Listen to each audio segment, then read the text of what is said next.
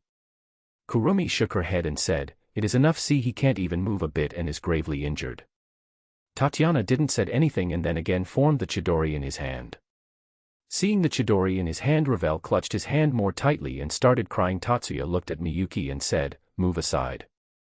Miyuki shook her head, said, I will not move, Oni-sama. She then looked at Ravel and said, just look at her, even though she is constantly being hurt by the holy element in that attack of yours, yet she is not budging a bit, only to save her brother. Tatsuya looked at Ravel and saw all the bruises on her face and body. He deactivated his attack and looked at Miyuki and said, move aside. Miyuki still stood there and said, Oni-sama, please stop, she is a sister just like me and I know how would it feel to see my brother die in front of me. Tatsuya gave a sigh and said, you leave me no other choice. He then used his other hand and moved Miyuki aside and then punched Riser. Seeing Riser get punched, Ravel immediately looked at her brother. As soon as Tatsuya pinched Riser, his body erupted in flames and after a few seconds his body was back to normal. Seeing that, Ravel left Tatsuya and hugged her brother and started crying. Riser hugged her back and let her cry to her heart's content. Once she stopped crying, she left his embrace and looked at Tatsuya and bowed and said, thank you for sparing my brother. Riser didn't said anything and just stood there in silence. Tatsuya sighed and patted her head and then her bruises started to heal. Tatsuya then looked at her and said, you don't have to thank me, Ravel. And I have to say you are very brave to stand in my way in order to protect your brother. He stopped petting her and then said, besides, who said that I spared him? Sticky fingers. At his words, everyone's eyes widened and they looked at Riser, whose body immediately fell apart through various zippers on his body. Riser got shocked and then started to get panicked. He then glared at Tatsuya and said, what did you do to Riser's body, human? Everyone got surprised once again on seeing that Riser was still alive and talking. Tatsuya then moved forward and then took a part of his body and attached it to his head. When everyone saw Riser, the girls covered their eyes and the boys started laughing. Riser looked up and then got angry and shouted, why did you join my dick there? Tatsuya started laughing as well and said, now you are literally a dickhead. Ravel, who saw his brother's body parts, looked at Tatsuya and asked, will be back to normal? Tatsuya patted her head and said, of course he will, and rejoined his body. Riser checked his body and said, everything is fine, but why the hell is my dick still here? Chapter 58, I am a human who stands above all. While Riser was making a fuss about his dick, Misla and the other ladies came back. Seeing them enter, Tatsuya made the dick invisible. Riser then looked towards the door and saw her mother there and immediately went towards her. Jessica saw her son coming towards her and sighed, knowing that he must have made a ruckus. Riser approached his mother and was about to speak out loud but stopped and came closer to her ear and whispered in her ear. After saying his problem, he moved back. His mother looked at him weirdly and said, Riser, I know you are a dickhead, but you should not take it seriously and say that you are literally a dickhead. I guess you should go home and rest. Hearing his mother, Riser slumped in sadness and was about to cry, but then he suddenly noticed something. He then moved his hand down and found his little brother present there. He glanced towards Tatsuya, who nodded his head. Tears of happiness came at the corner of his eyes and he immediately rushed towards Tatsuya and hugged his legs and started saying him thank you and all, but soon realization hit him and he immediately stood up and said, why is Riser thanking you? It is because of you that Riser suffered from that. He then curled up his fist to hit Tatsuya, but as soon as he made his fist, he crouched down in pain and shouted, ah. Seeing him in pain, the others got surprised, especially Vanillana and Jessica, as they were seeing his power for the first time. Riser then looked at Tatsuya and asked, why is Riser suffering from pain? Tatsuya looked at him and said, see your palms. Riser followed his instructions and opened his fist and frowned. In his hands, what Riser saw was one of his balls on each hand. He looked at Tatsuya pleadingly, who only looked away. After the party was over, Tatsuya fixed Riser's body back to normal and Riser immediately returned home. His mother, who has come to know of the ordeal, apologized for her son's actions, to which Tatsuya also apologized to her for taking such actions. After all that was over, Sorg rushed towards Tatsuya and said, now since the party is over, let's fight. Tatsuya gave an annoyed sigh but still followed him along with the others. Soon Sorg and Tatsuya were in a training field and all the others were sitting at the sides. Tatsuya then looked at Sorg and said, you should use Mr. Lion as well so as to make the fight more interesting. Sorg, who heard him, became shocked but soon started laughing and then looked at Regulus and nodded. Regulus also nodded his head and came beside Sorg. Sorg then looked at Tatsuya and said, "Tatsuya, be prepared, our combined force will prevail against you." Regulus then transformed into a golden lion, surprising the others except his peerage and Tatsuya. Tatsuya kept his hands in his pockets and said seriously, "Use your full power." Regulus looked at Sorg, who looked back at him as well, and after a while nodded his head. "I will show him my true power." Regulus's body then began to glow, making everyone in the vicinity unable to see. After a while the light died down and Sorg was covered in a golden armor and shouted, "Balance breaker, Regulus Ray Leather Rex." Tatsuya then took his hands out of his pocket and said, "Ready." Sorg pointed his finger at Tatsuya and said, "Tatsuya, I will defeat you with the power of the Lion King Nemiya." Tatsuya narrowed his eyes and thought, let's use the power of a lion as well, and then Tatsuya's hands began to produce a blinding light. Soon the light died down and a golden one-handed axe was in his hand. He then pointed his axe towards Sorg and said, "Then I will crush you with this divine axe, Rita, and will show you the power of the human that stands above all, sunshine." As he said that, Tatsuya's body buffed up a bit, not as much as a scanner, only just a bit. And Rita is also not as big as a scanner's and is proportionate to Tatsuya's size. Seeing the axe, Sorg became more excited and then looked at Tatsuya maniacally and then launched towards Tatsuya. Tatsuya too didn't wait it and punched him on the face, sending him flying, and said, "You should wipe that look off your face." Sorg, who crashed in the wall, stood up and said, "Yeah. That's what I expect from you, now come at me with everything you got." Tatsuya raised his axe and said, "Don't tell me that I didn't warn you." Cruel son, and a small ball of fire started forming over the axe and continued to get bigger and bigger. The temperature around the field also started rising, making it very uncomfortable for the others. Sorg was sweating heavily but was still excited. The audience were also sweating and their clothes have started to get burned as well. The most surprised were Ravel and Jessica, who were feeling hot as well even though they were Phoenixes. Miyuki and the others used their ice and water magic to cool down the surroundings, but it was of no use. Tatsuya looked at the sun and then at Sorg and said, "Here you go," and launched it towards Sorg. Sorg, being Sorg, didn't even try to dodge it and took it head on, creating an explosion. Tatsuya put his axe back and deactivated his sunshine ability and started walking towards the smoke. Everyone was looking at him curiously and were waiting for the smoke to clear. Soon the smoke cleared as well and revealed an unconscious Sorg and Regulus, in human form. Tatsuya grabbed both of their collars and started walking towards others. He then handed both of them to his peerage. Tatsuya looked at the others who were looking at him with awe and he said, "Why are you looking at me weirdly?" When they heard him, their lips twitched and they all thought, "Who is the weird one between you and us?" Sona then came forward and said, "What was that axe you had?" Tatsuya looked at her and said, "It was a big golden axe." Hearing his answer, her lips twitched and she then asked, "What was the magic that you used before?" "It was a very strong magic." Her brow started twitching as well and she said, "Will you answer me?" Tatsuya smiled at her and said, "I did." Sona asked, "When?" "Just now." This made Sona snapped and she started cursing Tatsuya. Tsubaki immediately came towards her and restrained her so that she cannot attack Tatsuya, not that she could. Tatsuya then looked at the others and said, "I guess we should leave for now, girls, let's go back," and teleported away with his team, leaving behind an angry Sona and Ravel, who kept on looking on the place he was standing. The others girls looked at her and thought, "Great, another one." While Jessica was filling a form given to her by Misla which said, Tatsuya Fan Club Membership Application. Chapter 59, Kill Them ALLL. After the day of Sorg's party, a lot of time has passed by. All the devils who had met Tatsuya on Sorg's birthday came to his restaurant from time to time. Ravel also informed Tatsuya that Riser was very scared of him and daily checks whether his little brother is at the correct place or not. Venelana, Grafia, and Mil-Icas also come from time to visit them. While on their visit, Tatsuya noticed a bruise on Venelana and asked about it, but due to her being hesitant about it, Tatsuya didn't ask her further and used his telepathy to find some answers. What Tatsuya came to know was that Zeoticus Gremory in this world was not an affectionate person like the one showed in the anime and light novels in Tatsuya's world. Though he keeps an image of a proper and affectionate Gremory in public, in actuality he is very brutal and greedy. He was also the reason that Rias is currently Riser's fiancé, because he was after the power and wealthy of the Phoenix family. He has also tried to make Grafia marry Surzex after Surzex's original wife's death, because of her being a Luciphage and single.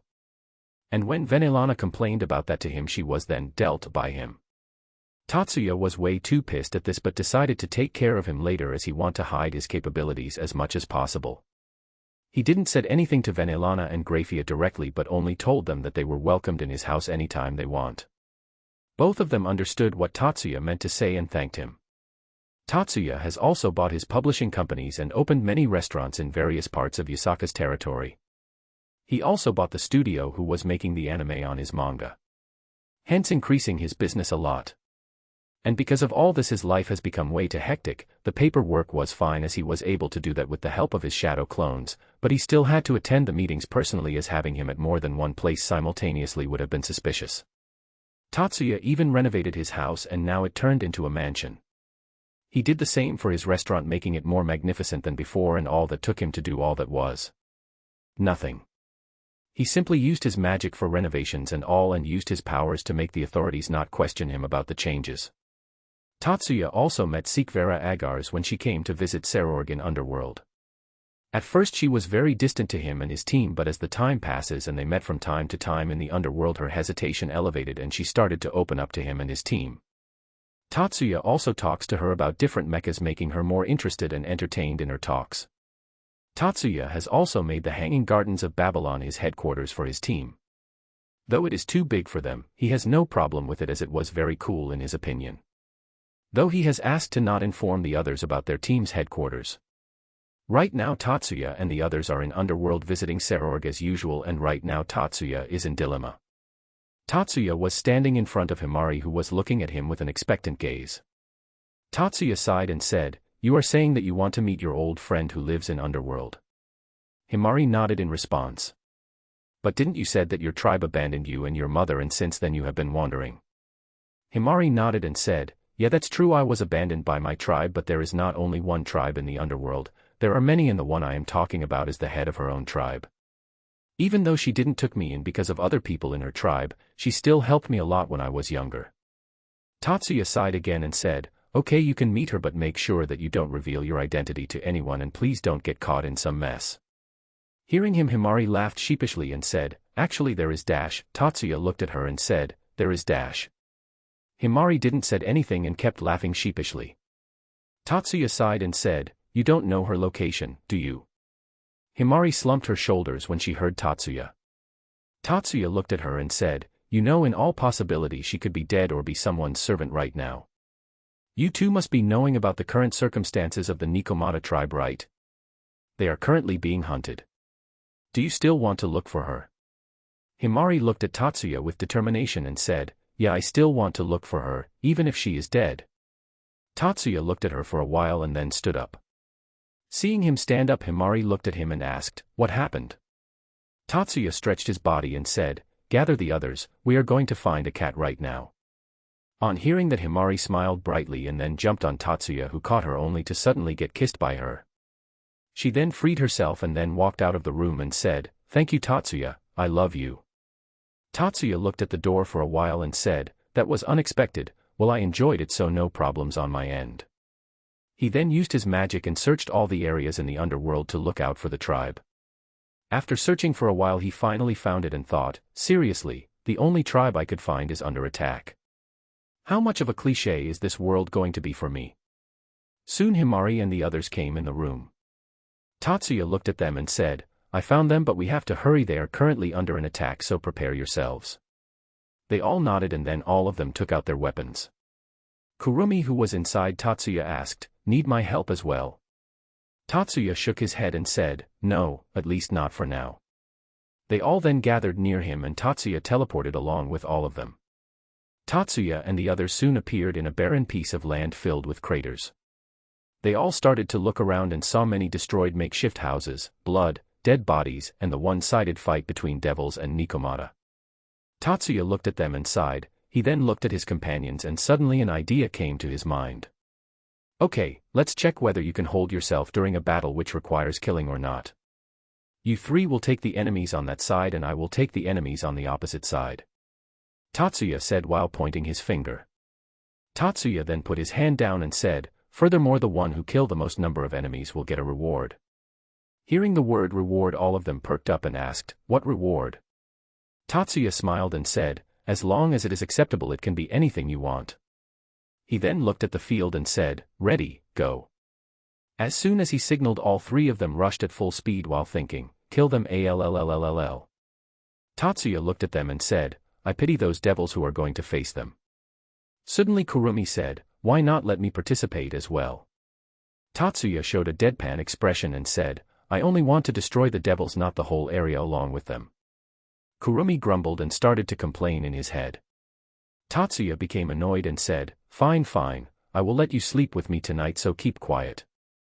Kurumi immediately stopped complaining and said, "I love you, Tatsuya." Tatsuya sighed and then looked at the girls once more and then left for his own battle. Chapter 60, Art and Noble Cause. After Tatsuya left for his side of the battlefield, he came across a lot of corpses, both of the devils and the Nikomata. He looked at the bodies for a while and then thought, they really are twisted, to kill the entire race just because of one of the members of their species kills a high-ranking devil. If I were to have that type of mentality, then the devils would have perished a while ago. He then looked away and then started walking again. After walking for a while, he came in front of a large group of devils, but before revealing his presence he used a mask to cover his face like Kakashi. He came near them and said, "Yo," the people present there got aware of his presence and immediately looked at him. They all were confused to see a human there and were wary of him, but despite of that, some of the Nikomata were looking at him with hope. One of the devils pointed his finger at Tatsuya and asked, "What is a human like you doing here?" Tatsuya rubbed the back of his head in embarrassment and said, "A black cat crossed my path, so I had to turn around and take another path, and while walking the path I reached here." All of the Nikomata and the devils were blinking their eyes while looking at him. Then the devil who was pointing his finger earlier snapped and said, "Do you really think that we would buy that crap?" Tatsuya looked at him with a displeased expression and said, You didn't believe me, but these words were used by a very great person and I mimicked him perfectly. How can it fail?" Tatsuya then hit his palm with his other hand turned into fist as a look of realization came on his face and he said, "No, wait, I remember now, he too was never able to make others believe him. Now it makes sense." While Tatsuya was doing this, the devil was getting more and more frustrated. Finally, not being able to bear the frustration, he charged at Tatsuya while shouting, "You worthless piece of shit, die." But just as his fist was about to connect, he burst into white light and disappeared from everyone's sight, making all of them except Tatsuya widen their eyes in surprise.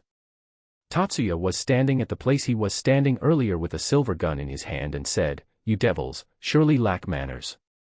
Didn't anyone teach you that you shouldn't interrupt anyone while they are speaking? Sigh, so much for you to live in an aristocratic society." All the devils looked at Tatsuya with hatred in their eyes, but none of them took any actions against him. They all now knew that Tatsuya was not a simple human and were now wary of him. Tatsuya looked at everyone present there and smirked. "You are not as dumb as I thought you all would be, considering most of you are nothing but arrogant shit. Now then, what I want to know, who ordered you to attack the Nikomata?" One of the devils who had been trying to suppress his anger finally failed and said, "Why do you want to know that, and who do you think you are to be asking questions to us? You are just a human Southwest, remember your place, and if you don't know what is your place, then let me tell you, it's below my feet." Tatsuya looked at the devil with an amused expression and then swiped his hand in the air, and just after he did that the devil's legs were cut off, making blood splatter around. Tatsuya then started walking towards the injured devil who was crying in pain. All the other devils looked at the scene in front of them in fear. They all wanted to help their fellow devil but were unable to move because of fear. Tatsuya stood in front of the devil who was looking at him with fear in his eyes. Tatsuya then smiled and said, "Now what should we do? You don't have any feet now." Tatsuya then lifted his own feet and kicked the devil with some force, killing him in the process. He then checked the area around him and then said, "Let's call all the people here first." He then stretched his arms and used his telekinesis. Soon many devils and Nikomata flying in the air were coming towards him. He made all of them land safely and then segregated them in their respective groups. He then looked at the devils and Nikomata who just came here and said, "I give you all 5 minutes to explain what all is happening here to your friends who just came here, and be careful, make any unnecessary moves and you will dash." He smiled evilly while releasing some of his pressure on them, making all of them look at him in fear. All of them then began to discuss among themselves, and Tatsuya used his telepathy to hear what all of them were thinking. After the time was over, he clapped his hands to get their attention. All of them looked at him. Tatsuya then gave a fake cough and said, Now that the time is up, I guess you all know what is the situation you are in. He then looked at the devils and said, I will ask without beating around the bush, and I expect you all to do the same as well. Who ordered you to attack the Nikomata? They remained silent and didn't answer him.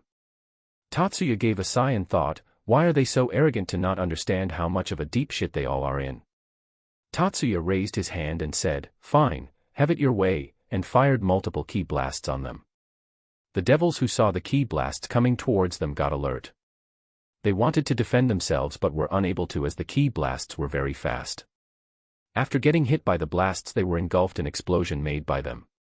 Seeing the sheer amount of the destructive power of those blasts, the Nikos were awestruck. They were looking at Tatsuya and were hoping that he was not there to kill them. Tatsuya then moved towards the devils once the blast was extinguished. He looked at the pile of devils who were severely injured and said, I have not killed you yet, but I can't promise the same if you are unwilling to give me the answers. One of the devils, who was now very scared of him, said, wait, I will tell you. We were sent here by the head of the Nabrius family. Tatsuya then moved his head close to the devil and asked, and what else did he ask you to do apart from killing them?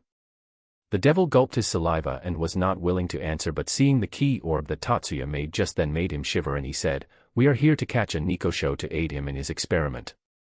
Tatsuya then looked at the Nikomata and asked, do you have a Nikosho among your people? The Nikomata were surprised by this but still nodded their heads. Tatsuya looked back at the devil and smiled and said, see, it was not difficult, was it? Tell you what, I will give you a reward as well for answering my questions. Tatsuya then took a weird-looking white doll and placed it in front of the devil. The devil looked at the doll in confusion and asked, what is it?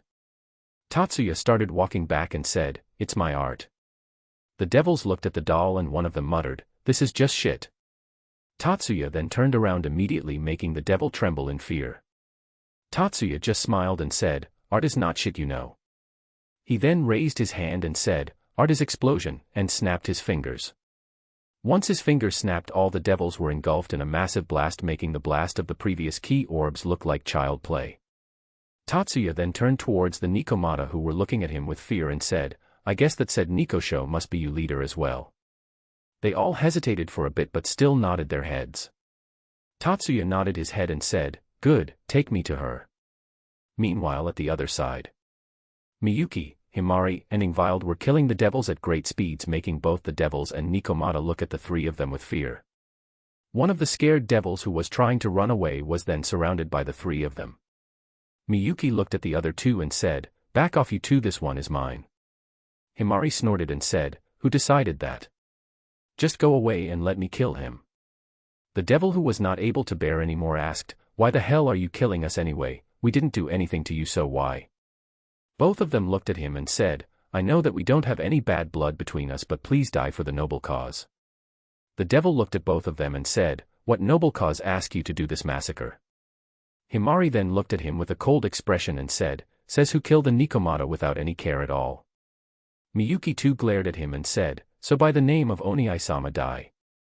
But before she was able to finish, the devil was pierced a lightning spear by Ingvild, who said, this is a noble cause because it allows the winner to get a reward from Tatsuya, and by the looks of it I guess I win. Seeing the victorious expression on Ingvild's face, the other two started to argue with her, making the Nikomata present there look at them with a weird expression. Chapter 61, Lowly Magazine.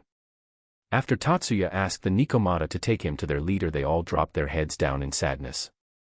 Seeing them like that, Tatsuya sighed and said, seeing that how you all are feeling sad, she must have already been taken to their headquarters. He then sent a telepathic message to the others and told them to come there as soon as possible along with the other Nikomata. Soon the three girls along with the Nikomata came. Tatsuya nodded and then looked at Himari and asked, is your friend in this tribe? She nodded her head and then said, yes, she is here, or correctly saying she was here. I asked about her from others and came to know that the one I was looking for was indeed their leader, but as you may have already known dash. Tatsuya nodded and said, yes, she has already been taken by those devils. When he said that, the other members of the tribe started to feel guilty and were blaming themselves for their incompetence. Tatsuya sighed and stood up and stretched his arms and said, well, I will be going for a while. In the meantime, treat the injured and help them to stabilize a bit. I will leave a clone here just in case. After saying that, Tatsuya started flying in the Nabrius family's direction and thought, I was planning of going there soon to collect evidence on Kuroka's innocence. Well, it only works in my favor. Himari gets to meet her friend and I get an excuse for finding records for her innocence. A win-win situation if I say so. Soon he reached in front of a steel door which looked like it was leading underground. Tatsuya's eyes then changed and he said, "Kamui," before phasing through the gate without any hindrance. He also turned invisible and decided to give the devils a surprise. After casually walking in the underground laboratory for a while, he came across a room which on his opinion looked like a study, as many books and paperwork was scattered all around the room. He gave a sigh and made some clones and said, "Let's get on the work, boys," and started searching the room. After a while, one of the clone came towards real Tatsuya and showed him a marked page on one of the notebooks present in the room. Tatsuya looked at the content that the clone was asking him to go through inside. He then looked at the clone and asked, "Have you read all this?" The clone nodded his head in approval. Tatsuya then looked at him weirdly and said, "Then dumbass, just disappear and I will know about this." The clone twitched his lips and said, "We are literally the same person, so don't call me dumbass, you dumbass," and disappeared with a puff of smoke. Tatsuya then looked at the others and said, "Collect anything that looks useful, don't leave any place unturned." The clones nodded and all of them started searching the room thoroughly. After collecting all the useful thing, Tatsuya dispelled all the clones and said, "Now let's search for Himari's friend," and started roaming around the lab again. He then used his detection and found that the scientists and some Nikosho were present in a lab which was at a level more down than the he was on. Tatsuya again used his Kamui and phased through the ground. After reaching the desired floor, he saw many guards present there, and after checking their strength, most of them were ranging between low class to high class and 2 ultimate class. Tatsuya just took out his guns and fired at any guard that came in his way, killing them without letting them make a noise. Hell, he didn't have to even worry about the dead body or leaving any evidence behind, as he was completely invisible. Even the security camera were not able to see through his invisibility. After walking a while, he came across a chamber and phased through it. Once he reached a door, he disabled his invisibility after destroying all the cameras. He then knocked on the door and shouted, "FBI, open up," and kicked the door open. As soon as Tatsuya entered the room, he saw a group of 3 scientists quickly throwing a magazine away. Tatsuya observed the cover of the magazine and thought, my entrance must have shocked them to hell while they were literally reading a book on little girls' adventure. One of the devil scientists then raised his hands and said, "There is no lowly magazine here." The other people looked at him and thought, seriously? Calming themselves down a bit, a devil came forward and said, "Who the hell are you and how were you able to enter without anyone noticing? Where are the guards?" Tatsuya didn't answer the devil and threw him away using telekinesis. He then moved forward and said, "There are 2 things that you all should know about the current situation. First, you are not the one who will ask questions, only I will be the one doing that. And second, he then gave them a menacing smile and said, "Instead of thinking how I entered here, you should worry more about how you all will leave this place." All the devils shivered on hearing Tatsuya's voice, but still one of them came forward. The devil who came forward was wearing formal clothing rather than lab coat and was also a ultimate class devil, while others were at most high class. The devil looked at Tatsuya and said, "Who are you, boy? Don't you know that you are invading in my territory? You sure have guts to come here, and alone at that. I will surely kill you, or better, use you for one of my experiments." He said that while he pointed his finger at Tatsuya. Tatsuya looked at him for a while and then fired a death beam which pierced his thigh. Tatsuya then walked towards the crouching devil and lifted him up by his hair and said, "Didn't I say before that I will be asking questions, not you? So what is your name, my shitty devil?" As soon as he said that, a magic blast was fired at him which Tatsuya just bitch slapped away. He looked at the devil who fired it, who looked at him with anger and said, "You, leave Nabiriya-sama alone." Tatsuya widened his eyes and then looked at Nabrius and said, "So you are the infamous Nico pervert Nabrius, huh?" When he said, Nabrius snorted at him while some of the scientists were trying to hold back their laugh. Tatsuya then threw him away and then walked towards some huge glass tubes which contained then the naked Nikosho. The Nikosho looked at him with questioning gaze, to which Tatsuya just smiled. He then snapped his finger and suddenly all the tubes got destroyed. The fluid contained inside the tubes started flowing out and Tatsuya caught the Nikosho who came out of those tubes. Tatsuya then looked at the enraged scientists and said, "Seeing that you have more than one Nikosho you are experimenting on, you all must have been the ones who have been killing the Nikomata." Tatsuya then looked back at the naked girls and then his gaze moved towards their chest and Tatsuya thought, Big, he then averted his eyes and gave them some sheets to cover their bodies for the time being. He then looked at the devils and exerted some pressure on them and said, I will be taking them back, you don't have any problems, right? The devils wanted to retort but Tatsuya was exerting too much pressure on them for them to even move a muscle. Tatsuya nodded his head and then looked at the girls and said, let's go then. Tatsuya started to move and some girls started following him as well but one of them didn't move. Tatsuya looked back at her and asked, what happened? The Nikosho had blonde hair and a voluptuous body. She glared at Tatsuya and asked, how can we trust you so easily and follow you who knows that you don't have any bad intentions towards us? Tatsuya looked at her emotionlessly and said, who said that you have to trust me and I didn't even ask you to follow me? If you know the way to the exist you are more than welcome to go on your own, or you can even wait here with the Nico pervert and company as well, and then again started walking. The Nikosho looked at Tatsuya and gritted her teeth but sighed and started following him like the others. After walking for a while the girls started to feel a bit relieved and started talking to one another and from what Tatsuya heard he came to know that they all were the leader of their own respective tribes and were brought here after their tribe was completely slaughtered by the devils. Tatsuya didn't said anything to them as he believed that the world he was currently in believed only in the survival of the fittest. Once they all were out of the establishment Tatsuya asked the others to move back a bit and then materialized a sort of rifle and pointed it at the huge establishment. He started charging his magic and then pulled the trigger while saying, material burst. As soon as he pulled the trigger a small orb formed over th establishment and then started getting bigger and bigger till it completely engulfed the whole establishment and destroying it in the process. The girls looked at the scene in front of them in horror and they then turned to the one who was trying to argue with Tatsuya earlier and said at the same time, you should be glad that I came back unscathed. Chapter 62, Alliance. After checking whether the laboratory was completely destroyed or not Tatsuya went towards the girls and asked, so what are you all plan to do from now on? Hearing his question the girls started discussing among themselves. Seeing that the girls were not going to reach a conclusion anytime soon Tatsuya clapped his hands to get their attention and said, stop it, you all are coming with me to the Nikomata tribe I saved recently you all can discuss further after we reach there. He then opened his arms and said, grab on. The girls hesitated a bit but still took a hold of his arms. They have already seen his strength and they surely don't want to annoy him at all. Once Tatsuya confirmed that all of them were holding his arms he nodded and then teleported away. In an instant all of them were in the area where Tatsuya and his team killed the devils. The others also noticed that he have came back and started to come near him. Once the Nikomata saw the blonde Nikosho they all quickly rushed toward her and started to bombard her with questions and apologies. Tatsuya slowly walked towards Himari and asked, is she the one? Himari looked at the blonde Nikosho for a while and said with a smile, yep, she is the one. She then looked at him and said, thanks a lot Tatsuya, and hugged him.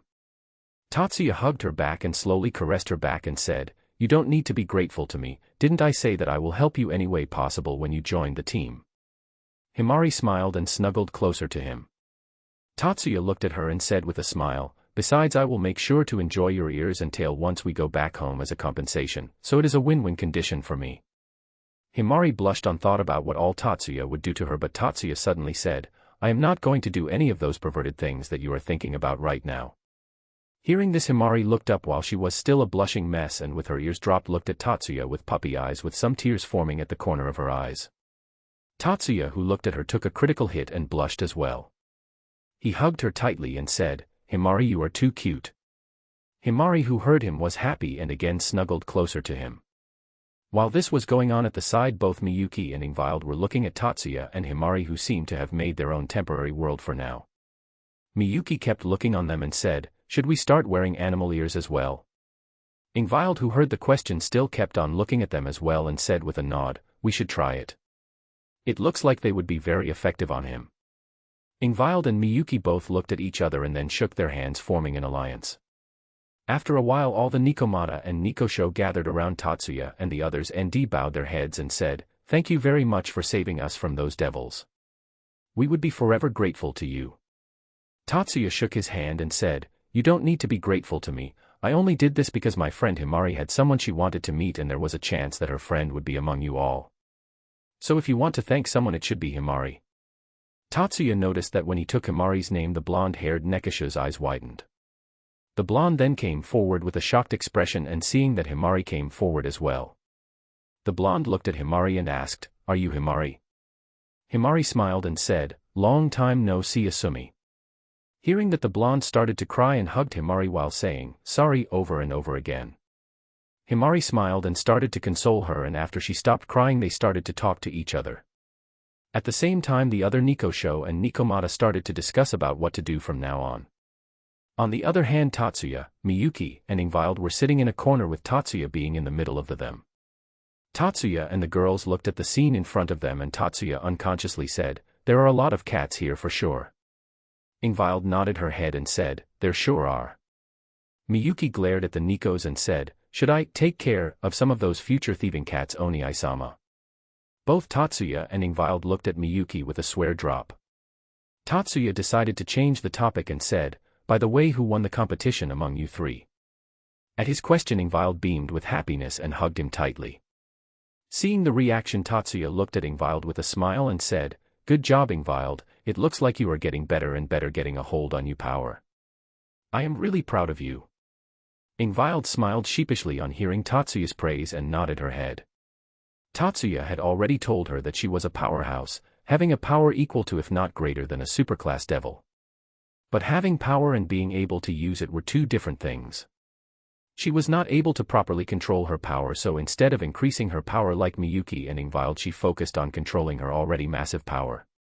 Tatsuya then noticed the gloomy atmosphere around Miyuki and patted her head and said, "Don't be sad, losing now only means that you have to leave your opponent in dust when the next time you compete with her, understood?" Miyuki, who was in bliss because of the head pat, nodded her head and said, "Yes, Oni-sama." Tatsuya smiled at her, but suddenly his expression turned serious.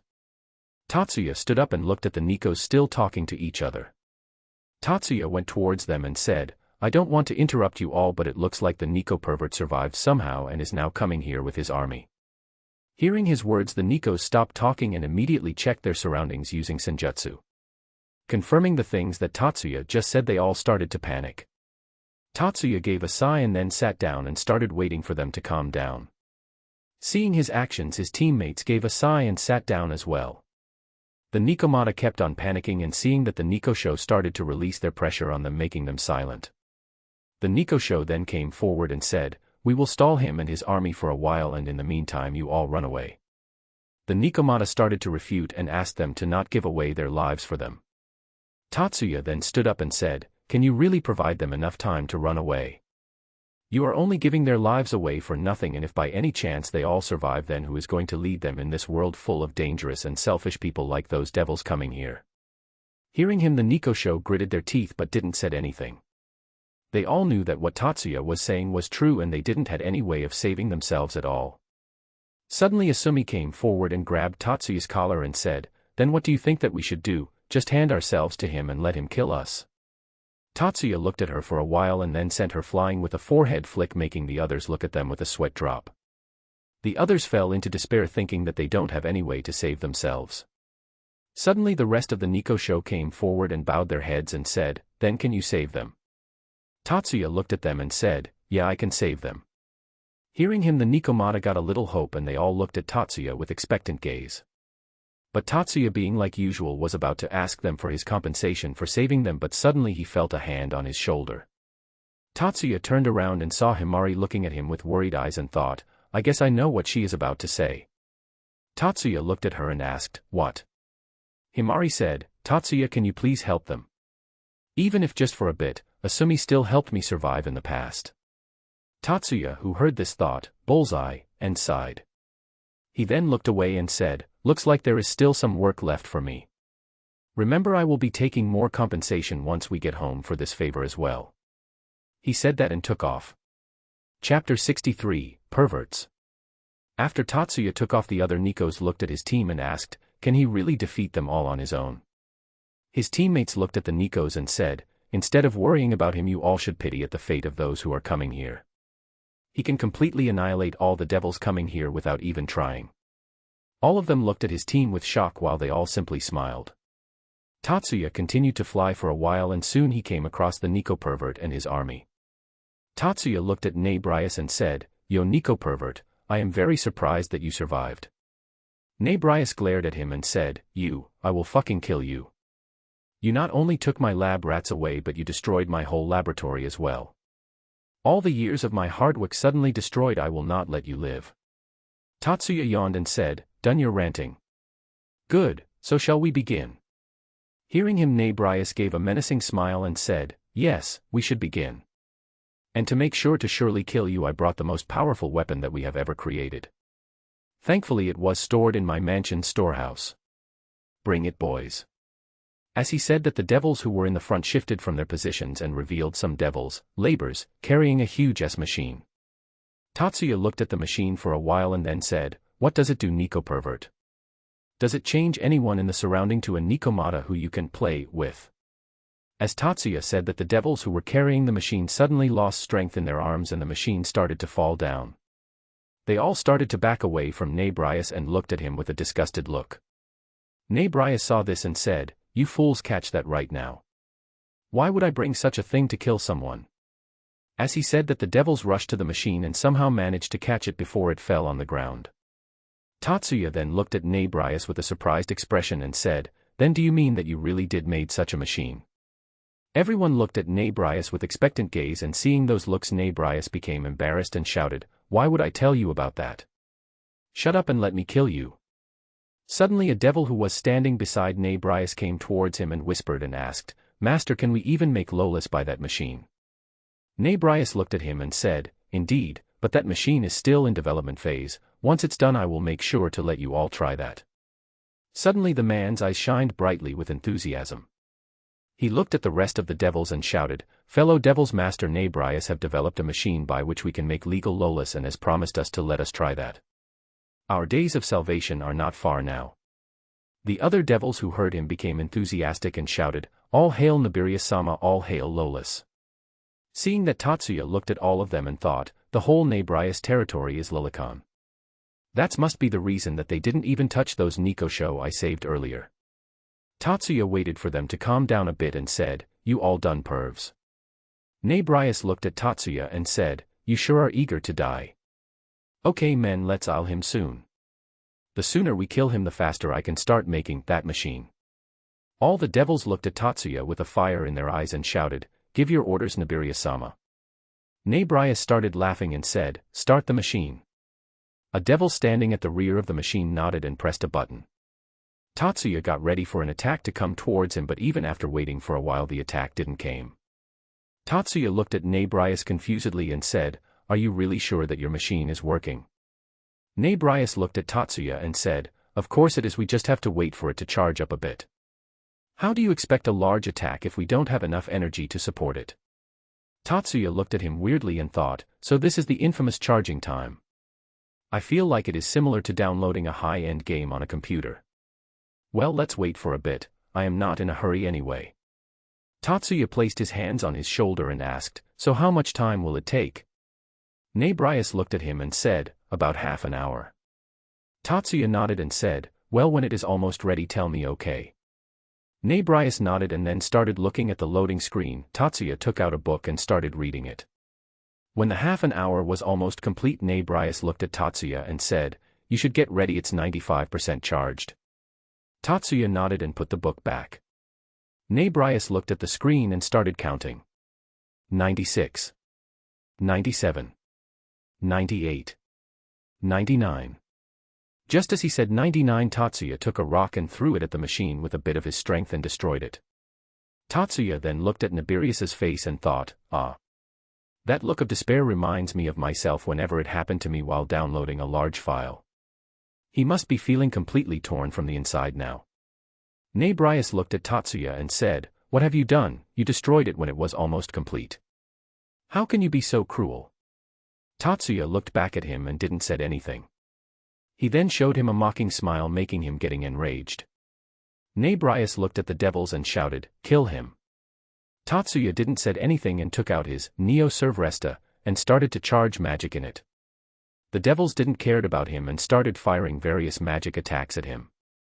Tatsuya continued to dodge the attack, and once the sword was completely charged he said, now let's test the last one. He moved the hand holding the sword to his side and said, Void Splitter, and slashed the air in front of him. As soon as he executed the slash, a huge black wave of energy in the form of a slash rise towards the devils, destroying all the magic attacks in the process. Seeing the attack coming towards him, Gabriel tried to avoid the attack but was not able to. To him it looked like the attack was trying to pull it towards itself. Gabriel looked at the attack in horror, and soon the slash through him and the other devils, cutting them all in the process. Some of them even tried to place a barrier in front of them, but the attack phased through them without any resistance. Tatsuya looked at the one-sided massacre in front of him and said, "Well, looks like my job is done. But today I learned a new thing." He nodded his head and looked like he was thinking deeply. He then opened his eyes and said, "Looks like Azazel is not the only pervert who made something like a genderbender gun." He said that and started flying back. Chapter 64, That Business Can Wait for a While. After defeating the Nico pervert and company, Tatsuya returned back to the village. All the Nikomata and Nikosho looked at him with an expectant gaze. Tatsuya looked at them for a while and then gave a thumbs up. When the others saw the thumbs up, they all cheered in happiness, some of them even shed tears of joy and were celebrating among themselves. Tatsuya looked at the scene in front of him and thought, I know that they have the whole right to be happy because they are now safe from devil invasions, but why are they forgetting that now they don't have any place to stay or food to eat? Let's wait for a bit and then burst their bubble of happiness.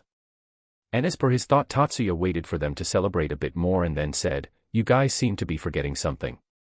As he said that, all of them stopped celebrating and then got confused by his question, but soon Asumi got what Tatsuya wanted to say and looked at the others and said, "Girls, do any of you know a place where we can stay now?" At her question, the rest of the Nikos got shocked. Tatsuya could have sworn that he heard thunder in the background. All of them started to get impatient and started discussing what to do from now on, but were not able to reach any decision. Tatsuya looked at the situation for a while and then asked, "Do you want to live under the yokai territory?" At his question, all of them turned their heads and shouted, "For real?" Tatsuya was dumbfounded by their sudden change and remained still for a while. After gaining back his focus, he coughed and said, "Well, I can ask Yusaka about it first and then only we could know." Tatsuya then began thinking about how to deal with the situation. Making the yokai faction take in some refugees was not too much problem. The problem was that the refugees were originally from the Underworld, so they might have suspicion on them of being spies. While Tatsuya was thinking, the other Nikosho other than Asumi came forward and asked, "Tatsuya-san, no, Tatsuya-sama, can we come with you instead?" As Tatsuya heard this, he felt that the atmosphere got a little colder, Miyuki, but he shrugged it off. He then looked at the Nikosho and asked, "And why do you all want to come with me instead of going to the yokai faction, as being with your own kin would be much better for you, don't you think so?" All of the Nikosho nodded their heads and said, "Yes, it is better for us to be present among our own kin, and the atmosphere around the yokai territory would be very good for us as well." She then paused for a bit and said, "But we want to get strong," she said with a look of determination on her face, and the same was with the others present beside her. Tatsuya looked at her for a while and then asked, "And why do you all want to become stronger?" Another Nikosho came forward and said, "We have already lost the people who lived with us in our respective villages because of our weaknesses. We would have been dead as well if not for you saving us. So please take us in. We are even ready to be your slaves, just make us stronger so that we would not be in the same situation we were in before." When Tatsuya heard the word slave, a picture of him being in between naked cat woman came in his mind. He thought that the idea would be good as their ears and tails looked soft and smooth, but he threw the idea of his mind and said, "But can't you become strong by being among the yokai? There must be various techniques that they must have that would make you all stronger." All of them then looked at Tatsuya and said, "Even if they have some techniques, they would be still incompetent against the training style that you have. We know how strong that Himari girl is, and that too at such young age, and all this was because of your training, or as she told us." As they said that, Tatsuya and his teammates all looked at Himari. Tatsuya with curiousness and Miyuki and Ingviled with anger. All these gazes made her uncomfortable, and she said, "What? I said that on the heat of moment. I was very happy to meet my friend, and that's why I said that." They looked at her for a bit more and finally sighing and shrugging it off. Tatsuya looked at the girls in front of him and said, "I will tell you my answer later, it is not a matter that I can think about in a spur of moment." He said and turned around, making the Nikosho standing in front of him drop down their ears and tails in disappointment, but they soon came over it and thought that they were still not rejected. Tatsuya then went towards the other members of his team and said, "I am going to talk about this matter to Yusaka. You all remain here and protect them, and also decide on the matter those Nikosho presented before me right now, as it will surely affect our team." Tatsuya then turned around and took some food supplies and made some makeshift houses. He then turned towards the Nikosho and said, stay here for the time being, I am going to talk to Yasaka for a bit. He then made a portal and walked through it. Soon Tatsuya appeared in front of the headquarters of the yokai faction in Kyoto. He looked at the guards who bowed their heads when they saw him, and Tatsuya did the same. Tatsuya was now recognized by most of the members of the yokai faction and is respected by them. Tatsuya's strength and the times that he had helped them previously made his reputation grow among them. Tatsuya started walking towards the headquarters, and soon he found someone sneaking on him by his detection. Tatsuya smiled a bit and then disappeared from his spot. Seeing him disappear, the person following him came out and looked a bit displeased, but suddenly that person was strangled by someone and shouted, "Who are you? Let me go." The person who was strangling smiled and said, "Long time no see, Kunu." As Kunu heard the voice, she smiled and said, "Tatsuya and I." Tatsuya let her go and was immediately hugged by Kunu. Tatsuya smiled and hugged her back and said, "So you were trying to sneak up on me." As Kunu heard him, she got embarrassed and hid her face on Tatsuya's chest. Tatsuya chuckled and lifted her up and started walking with her in his arms. Kunu didn't said anything and simply enjoyed Tatsuya's embrace. They soon came in front of a huge Japanese-styled mansion. Tatsuya came in front of a sliding door and was about to ask to enter, but was beaten down to it when Kunu jumped from his arms and entered the room without permission.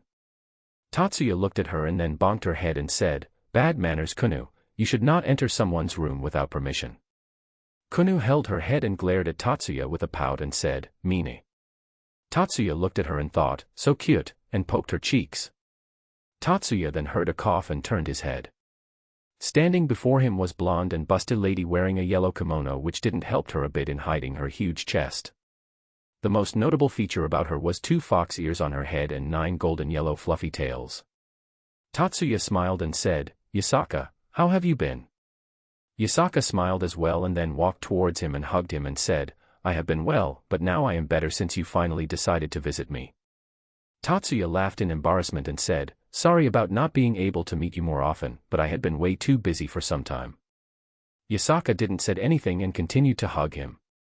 Seeing that she had no intention of letting him go for the time being, Tatsuya sighed and said, "Look, as much I want to continue what we are doing, I have some important business with you, so can we do that first?" Yasaka looked at him in the eye and said, "But can't we talk like this?" Tatsuya, who looked back at her, was mesmerized and was unable to hear what she said. Seeing his condition, Yasaka smiled and said, "Fu, looks like someone is enchanted by me." Suddenly they were separated by Kunu, who hugged Tatsuya tightly and said, "Oka-san, leave Tatsuya and I alone." Yasaka chuckled and said, "But it looks like that he was enjoying it." Tatsuya suddenly got back to his senses and said, "What happened?" He looked around the room and saw a smiling Yasaka. Tatsuya then felt Kunu tightening her grip, so he looked at her and asked, "What happened?" Kunu looked at him with determination and said, "Just wait for me, Tatsuya, and I will become more beautiful in future. So much beautiful that you will not even look at other girls." Tatsuya, who was still confused, was suddenly pulled and felt that his head hit something soft. Tatsuya looked up and saw Yasaka smiling at him. Yasaka got close to his face and said, "Then it looks like I have to make you obsessed with me before Kunu becomes that beautiful," and kissed him.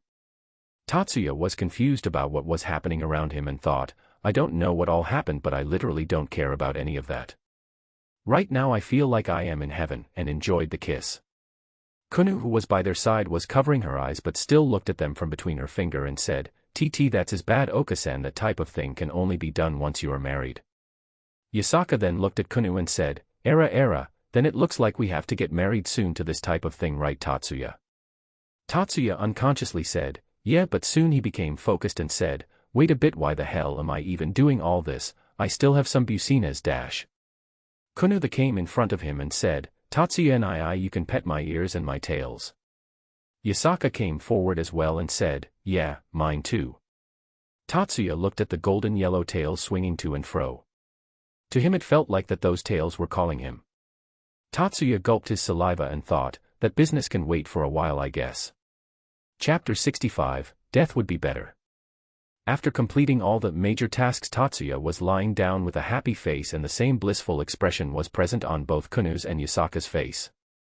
Tatsuya was then brought back to his senses by a voice which said, "Looks like you are having the time of your life." Tatsuya became serious and said, "Not a word out of your mouth and you can sleep in my room for a week. Deal, Kurumi?" Kurumi, who heard him, smiled and said, "Deal." Tatsuya then stood up and said, "Yasaka, this time I am serious, we need to talk right now. This is very important." Yasaka, who heard his serious tone, became serious as well and said, "Okay, let's go to my office and discuss what you want to say." Tatsuya nodded and both of them then went to her office. After an hour of discussion with Yasaka and other elders of the yokai faction, they allowed the Nikomata to stay in the yokai territory, but will constantly be monitored and would be checked by the others. Tatsuya talked with Yasaka and Kunu for a bit and then returned back to the underworld. He then explained the matter that he discussed with Yasaka and the others and told them that they were allowed to stay there. He then went to his teammates and asked, "So what have you all decided?" They all looked at each other for a while and then said, "We don't have any problems with the four of them being in the team. We would have felt the same if we encountered such a situation of being so much helpless." Tatsuya nodded his head and then walked towards the Nikosho who asked to be his slaves. Tatsuya looked at them and said, "Well, it looks like they all have agreed to you four being the part of our team." Hearing this, all of them beamed with happiness and said with a smile, "Thanks a lot, Tatsuya-sama, we will try our best to work for you and will train hard to not hinder you all." Tatsuya looked at them and then gave them a malicious smile and said, "Don't thank me so early, I will make sure to train you four so hard that you will start to think that death would be better than your life," and started laughing creepily. Seeing him laugh creepily, all four of them took a step back. Himari and the other placed their hands on their shoulders and said, "Don't worry, you will only want to die for the first 2 weeks or so." Hearing her, all four of them had the same thought, No, that's something that you should absolutely worry about. They are broken, they are completely broken." All four of them were covered in cold sweat when suddenly Tatsuya said, "Anyways, I am Tatsuya Shiba and I hope that we all can get along from now on." A brown-haired Nikosho came forward when she heard him.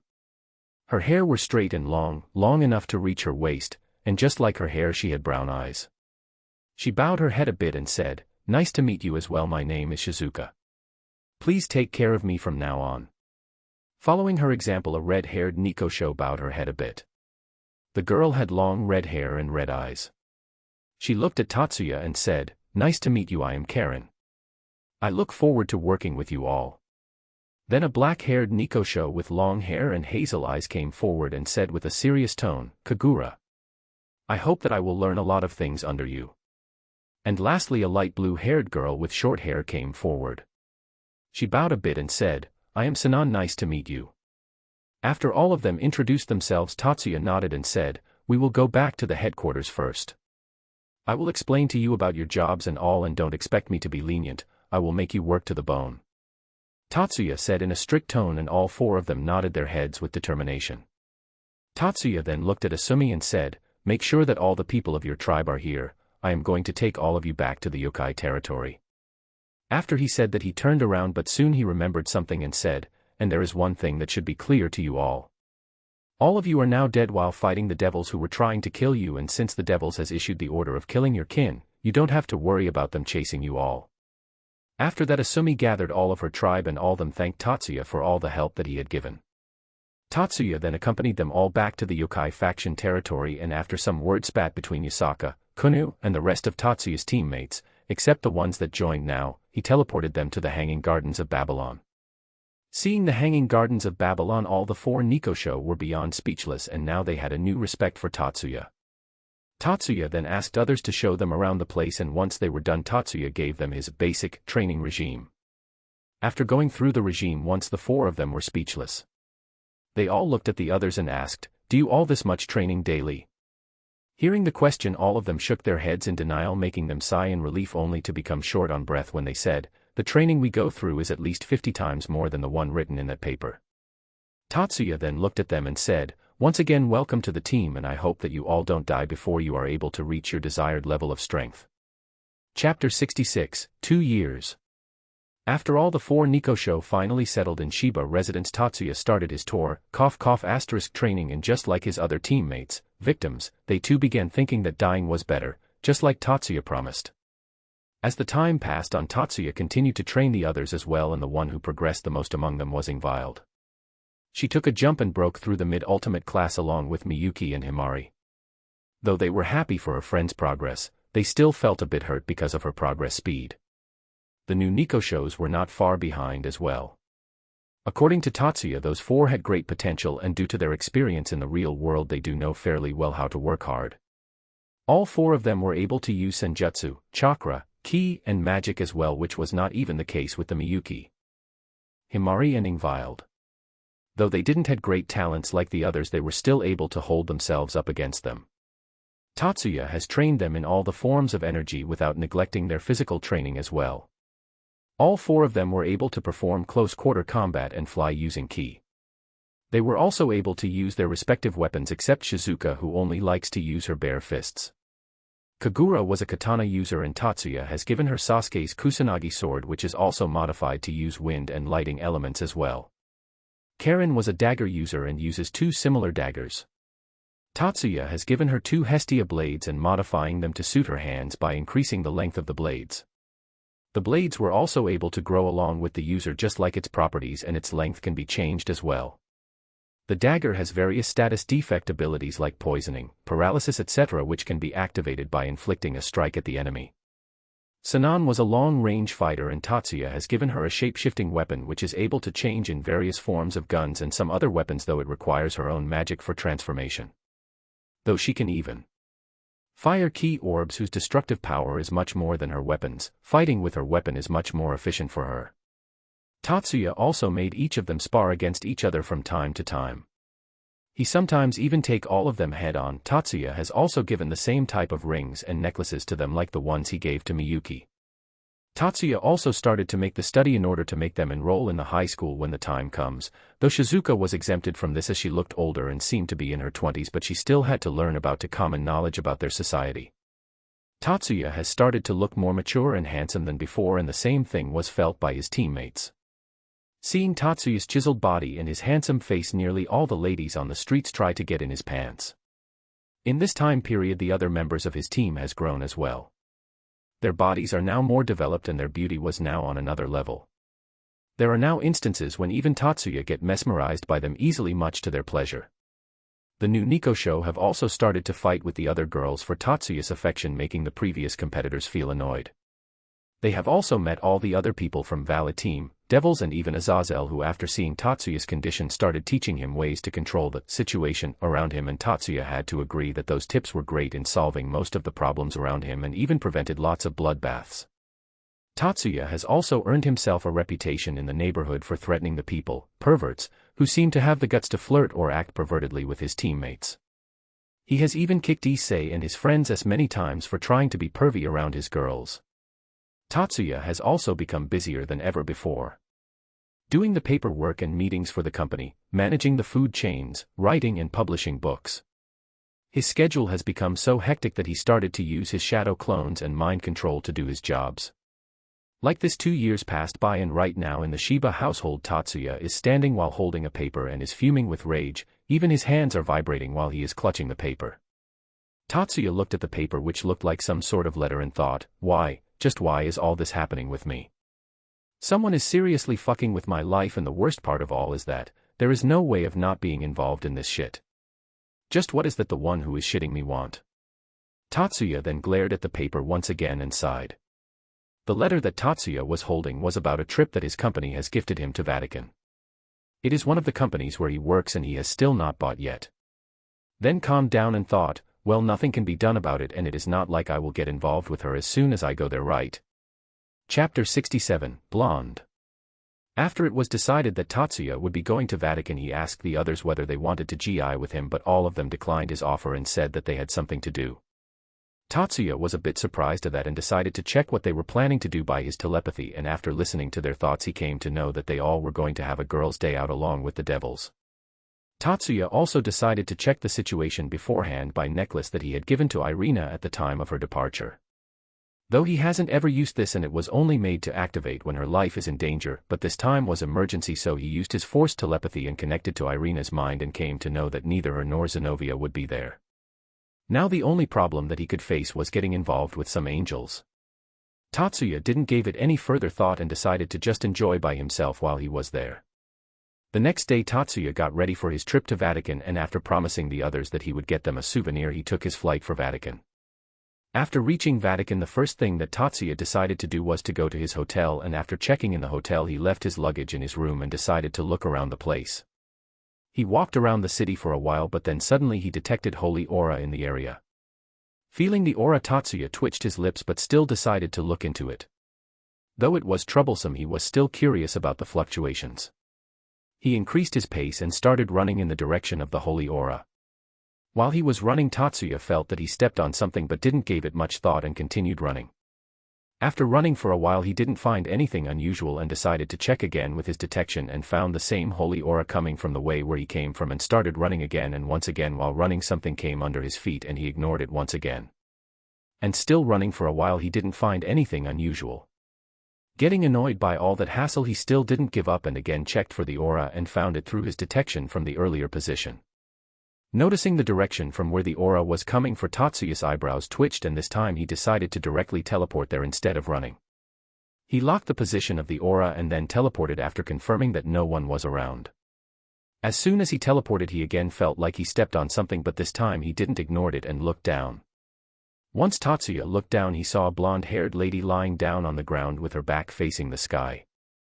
Tatsuya looked at her for a while and then asked while still standing on her, "Are you all right?" The lady lifted her head a bit with difficulty and said, "I would feel much better if you kindly stepped down from me." Tatsuya, who now noticed that he was standing on her, quickly got off her and bowed his head and said, "I am really sorry about that, I didn't do that on purpose." The lady, who was still lying on the floor, shook her head and said, "It's okay, I forgive you, at least you have got the courtesy of apologizing to me. Before, you two people stepped on me and didn't even notice me. They were very rude. I hope that God don't give any protection upon them." Tatsuya, who heard her, averted his eyes and said, "Why yeah, those people must be idiots to not notice a beautiful lady lying on the floor." Tatsuya then offered her a hand and said, "Here, get up." The lady took his hand and stood up and then looked at him and said with a smile, "Thank you." Tatsuya, who now had the chance to look at her face, was mesmerized by her beauty. He then snapped out of it when he noticed the lady waving her hand in front of him. Seeing Tatsuya get out of his own world, the lady smiled and said, "I am Gabriel, nice to meet you." When Tatsuya heard her name he got surprised, but he didn't show it on his face.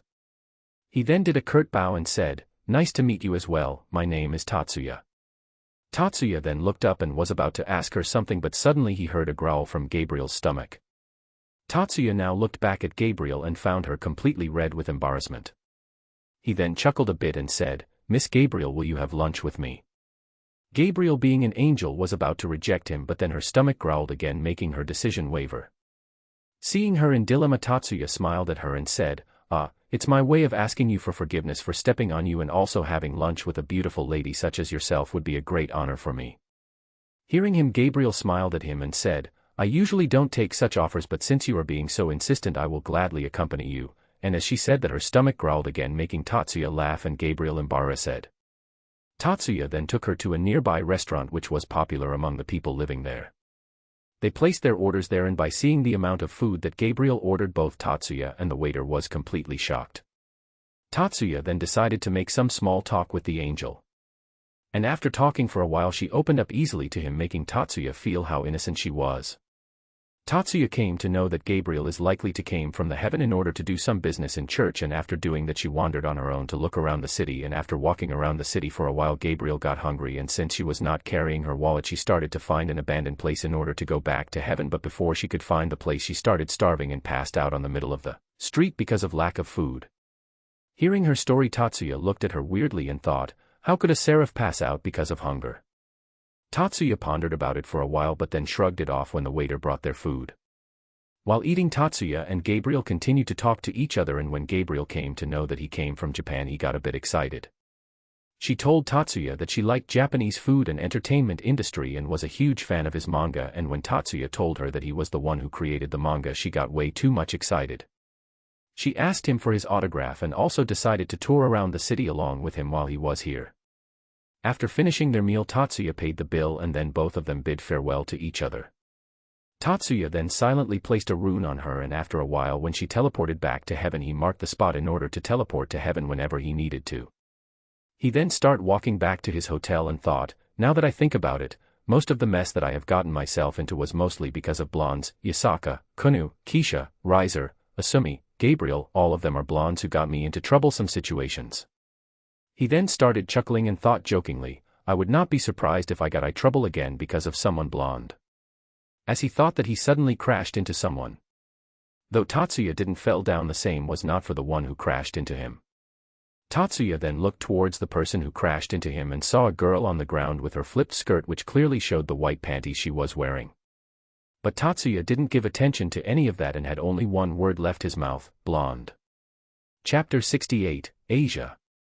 Tatsuya blanked out for a while, and once he came back to his reasoning, the first thing he did was look up towards the sky, raised both his hands and said, whoever is fucking with my life, I just have a few words to say to you. Tatsuya then took a deep breath, pointed both his middle fingers towards the sky and shouted, just fuck yourself.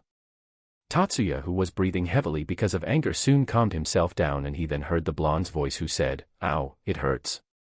Tatsuya then looked at the fallen blonde and moved his hands towards her and said, I am sorry about that. Are you all right? The blonde who looked towards Tatsuya and nodded her head shyly. She took his hand and stood up and said, it's all right, I was also not looking forward while walking, so it should be me who should apologize, and bowed her head. Tatsuya waved his hands and said, no, I am sorry for crashing into you, that must have hurt you. The blonde who saw Tatsuya apologizing her started to apologize again, and just like that both of them continued to apologize to each other for a while. Tatsuya, who was starting to get annoyed by all that, pointed his finger at the blonde and said, why can't you just accept my apology? I already said that it was my fault. The blonde who heard Tatsuya's frustrated tone got a bit scared and again bowed her head and said, I am really sorry. Tatsuya finally snapped. He moved his hand towards her and flicked her forehead, making her take a step back. He then looked at the blonde who was holding her forehead and had watery eyes. Tatsuya then said, apologize again and I will flick you harder. Hearing him, she was about to apologize again, but when he saw Tatsuya preparing to flick her again, she immediately covered her mouth with her hands. Seeing her actions, Tatsuya backed his hand away and said, sorry about the forehead flick, I was really desperate that time. The blonde again bowed her head and said, I am really sorry for annoying you, but soon realized that she apologized unconsciously again and noticed Tatsuya moving her hand forward. She then prepared herself for another forehead flick and strongly shut her eyes. Tatsuya, who looked at her side and unconsciously patted her head and said, leave it, if this continues you would end up apologizing the whole day. The blonde who received the head pat opened her eyes in astonishment and looked at Tatsuya. Tatsuya noticed her gaze and said, what, I am not going to apologize again. I don't want to keep standing here the whole day. The blonde who heard him snapped out of her thoughts and said, Sorg. She was again about to apologize, but Tatsuya moved his other hand forward in flicking position, making her stop. Tatsuya nodded her head and said, good, now let's introduce ourselves, I am Tatsuya. It's nice meeting you, apology girl. The blonde who heard him became embarrassed and said, nice to meet you as well, I am Asia Argento. Tatsuya moved his hand back and said, well, it's good that we finally stopped, but I want to ask you something. He then pointed towards the ground and said, aren't they yours? Asia followed the direction he was pointing to and saw various food items spilled here and there. She looked at it for a while and then exclaimed, my groceries. Tatsuya, who heard her, got surprised. He had never thought that the most innocent and shy girl in the whole series could have shouted like that, but he didn't give it much thought and said, looks like they were yours, so what are you going to do about that now? Asia, who heard him, looked at him with tears in her eyes. Seeing her crying, Tatsuya could somehow felt very painful from inside. He then shook his head and looked at all the things that were fallen on the ground. He then held her hand and said, tell me where is the nearest supermarket, and started pulling her. Both of them reached the supermarket and Tatsuya immediately bought all the things that were fallen on the ground and gave it to her. Though she kept on refusing him, Tatsuya made her agree, finally saying that it was his way of asking forgiveness, which he literally did for a while, for crashing into her. Tatsuya then decided to take her back to the church as it was already very late and there was a chance for her to get into some sort of trouble because of her clumsiness. While they both were on their way towards the church, they kept talking to each other, which made Asia very delighted. She had never experienced this type of joy because when she was in the church, most of the people either kept a distance from her or don't talk to her formally because of her status as a saint. Because of that, she had no friends, and that made her interaction that she had with Tatsuya was very enjoyable. After reaching the church, Tatsuya looked at Asia and said, well, this is it, I guess. So farewell, Asia, and turned around to leave. Asia, who saw him going back, was very sad and unconsciously held his sleeve, making him turn around and look at her. Tatsuya looked at Asia and asked, "What happened?" Asia, who heard him, came out of her trance and became red with embarrassment. Finally mustering up some courage, she looked towards Tatsuya, still blushing, and said, Will we meet again?" Tatsuya, who saw her expression, had only one thought, and had stopped functioning. Asia, who saw him not responding to him, waved her hand in front of her eyes, but there was still no response. Seeing that, she got worried and started shaking him while saying, "Tatsuya-san, come back," making him finally came back to reality. Tatsuya blinked his eyes for a while and then said, "Sorry, what were you saying?" Asia looked at him and said with a pout, "Don't just snap out of reality like that, you make me worried."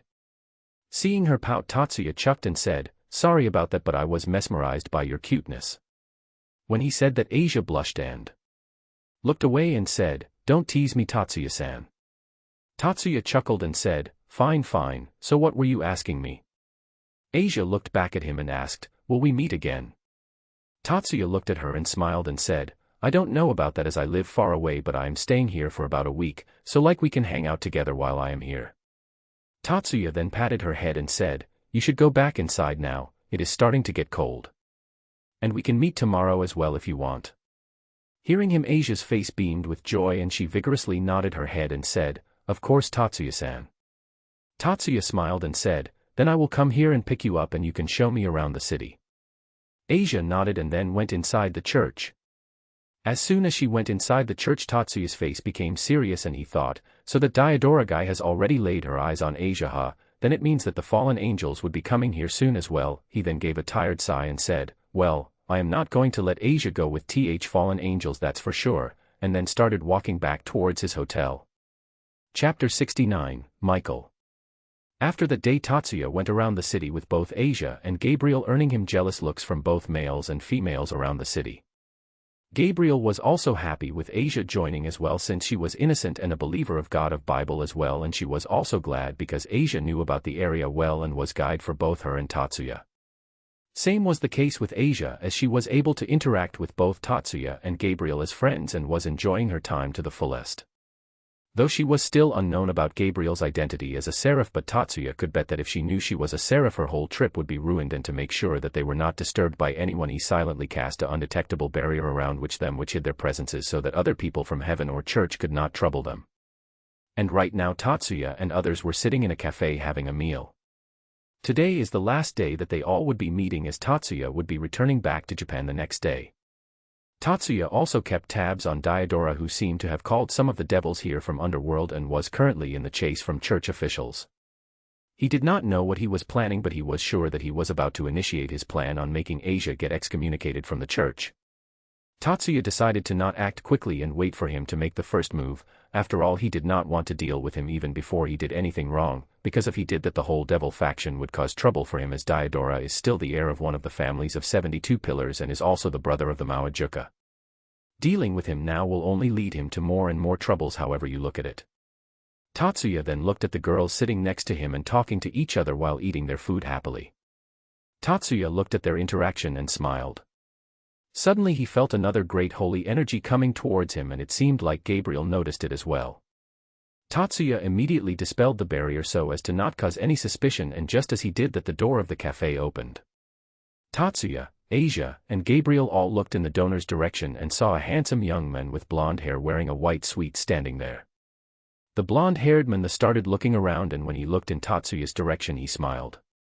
Tatsuya, who saw his smile, looked at Gabriel, who was hiding her face behind a menu card. Tatsuya then again looked back at the blonde man and then saw him coming towards them. Soon the blonde man came near their table and said, "Good day to all of you." Tatsuya and Asia simply nodded, and Tatsuya looked at Gabriel and asked, "Someone you know, Gabriel?" When Gabriel heard him, she slowly showed her face and said, "Yes, meet him, Tatsuya, Asia, his name is Michael, my brother." Tatsuya, who heard her, nodded and then stood up and then moved his hand forward, offering him to shake hands, and said, "Nice to meet you, Michael-san." "I am Tatsuya." Michael smiled at him and then shook his hand and said, "Nice to meet you as well. Like my sister just said, my name is Michael. I thank you for taking care of my sister." Tatsuya smiled as well and said, No, the pleasure is all mine. She is a very good person to have to talk and tour around the city. When Michael heard him, he became surprised and then looked at Gabriel and asked, "Ho, talking and touring around the city, now that's some news to me. Gabriel, want to explain yourself?" Gabriel, who heard him, started to sweat and looked at Tatsuya with an expression which said, "Why did you say that?" Tatsuya looked at her and then slowly averted his eyes. He has already grasped the situation she was in and was not planning to join her side to help her. It was her own fault for coming here without telling Michael the reason and neglecting her work as a seraph. Seeing that Tatsuya had already given up on her, she looked at Asia with a pleading expression. Asia, who saw her, nodded and then looked at Michael with an innocent smile and said, "Yes, Gabriel-san was very fun to talk to. She also kept me company during the whole week while we toured around the city." When she finished speaking, Gabriel slammed her head on the table, and seeing them, Tatsuya was trying very hard to not laugh at her situation. Michael's eyebrows were twitching when he heard what Asia said. He looked at Gabriel and said, "So you were enjoying while neglecting and pushing all your work on me, huh? Now I understand why the pile of files which I was getting was bigger than usual during this week. Looks like I have to give you an appropriate punishment for ditching your work on me once we go back." When Gabriel heard him, tears started to form at the corner of her eyes, but suddenly an idea came to her mind and she pointed her finger at Tatsuya and said, "It's not my fault, Michael. During the whole week I was meeting with Tatsuya-san, the one who is the creator of the manga that we usually read. You like his work as well, right?" When Michael heard her sister, his eyes widened and he looked towards Tatsuya and grabbed his hand and asked, "Are you really Saitama-sensei?" Tatsuya, who was dumbfounded by him, unconsciously nodded her head, and suddenly Michael started to shake his hands violently and said, "I am a big fan, sensei. I have read all your books 3 times each. It was really a masterpiece." Tatsuya started to get more and more shocked on seeing Michael's reaction. He could not believe that the current ruler of heaven was sitting in front of him. The calm and collected image of Michael that he had from his own world started crumbling. After that, Michael forgot about Gabriel and started to ask questions to Tatsuya, making him more and more freaked out. Tatsuya looked at Gabriel, who looked back at him with an innocent smile. Seeing her smile, Tatsuya's lips twitched and he thought, "I will deal with her later." Even Asia was giving him a helpless look on seeing his condition. After talking for a while, all of them left the cafe and Michael and Gabriel started to leave. Michael turned towards both Asia and Tatsuya and said, "It was nice meeting both of you and thank you for taking care of me and my sister today." Tatsuya smiled and said, "It was my pleasure that you spent some of your time with us. It was enjoyable for me as well." He then looked at Gabriel, who was talking with Asia, who seemed a bit sad because of today being the last day that she will be seeing her. Tatsuya then smiled and said, "When the next time we meet, make sure to complete your work beforehand and not ditch it on your brother." When they heard him, all of them had different reactions. Michael narrowed his eyes and looked at Gabriel and said, "Yes, I will make sure that it not happens again." Gabriel began sweating again and was panicking after hearing her brother. Asia was chuckling on seeing Gabriel, making her feel betrayed. Gabriel then walked towards Tatsuya and said, "You don't have to remind him." Tatsuya just smiled at her, and seeing that she sighed and smiled as well. Tatsuya then looked at her and said, "It was nice meeting you here in Vatican. Though our meeting was not normal, still enjoyed touring with you a lot." Gabriel, who heard him, suddenly hugged him, making all 3 of them surprised. She then said, "I enjoyed it as well. It was the first time that I was able to have so much fun, and it was because of you I was able to make friends as well." She then began to tear up a bit and said, "Will you come back to see me again? I want to meet you in Asia again and enjoy around just like we did during this week." Tatsuya, who heard her, smiled as well and hugged her back and said, "I don't know if I will come back here or not, but I promise you that we will meet again, and at that time we will again have fun just like we did, and if you ever feel too lonely you can always come to Kuo. I will be there always, or you can just call me whenever you want to talk." Gabriel stopped crying and nodded her head while still hugging him. She then stopped hugging him and then stood in front of him smiling. Tatsuya smiled as well and then moved his hand forward. In his hand was a small box covered in gift wrap. Gabriel looked at the box curiously and Tatsuya said, "Here, a gift for you." When she heard that, she became happy and immediately took it from him and started opening it. Seeing her like that, all 3 of them started chuckling at her childishness. Once Gabriel opened the box, it contained a beautiful necklace with a pendant having 2 angelic wings and a yellow gemstone similar to her hair. She then looked at Tatsuya and said, "Thank a lot, Tatsuya, it's very beautiful." Tatsuya smiled and nodded her head, but then Gabriel took the necklace in her hand and moved her hand in front of Tatsuya, making him confused. She smiled and said, "Tie it around my neck." Tatsuya took the necklace and tied it. Gabriel then turned around and showed the others, "How does it look on me?" All of them smiled and complimented her. Gabriel then placed her hand on her chin, making a thinking pose, and said, "Now what should I give you to make you remember me?" Tatsuya, who heard him, waved his hand and said, "There is no need for something like that," but Gabriel ignored him and continued thinking. After thinking for a while, her face brightened up and she hit her palm with her fist and said, "I know, there was a movie I once saw, yeah, that is perfect," and started moving towards Tatsuya. Tatsuya, who saw her coming towards him, decided to use his telepathy to hear what she was thinking, but before he was able to, Tatsuya was kissed by Gabriel. Seeing what she just did, all the people standing there had their eyes widened and some of the passers-by were smiling on seeing them. Gabriel then moved back, leaving behind a stupefied Tatsuya and a blushing Asia. Gabriel, who saw both of them, became confused and looked at Michael and asked, "What happened, Michael? Why are they like that?"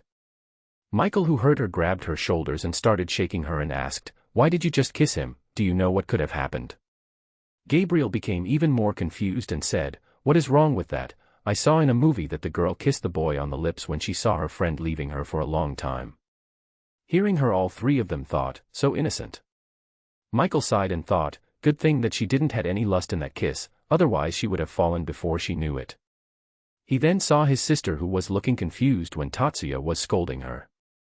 Michael smiled and thought, "Still, it looks like my sister finally found someone she like. It looks like I have to increase the pace of working on that dimensional chamber, or else the day when she falls is not far away." Chapter 70, Leaving Vatican.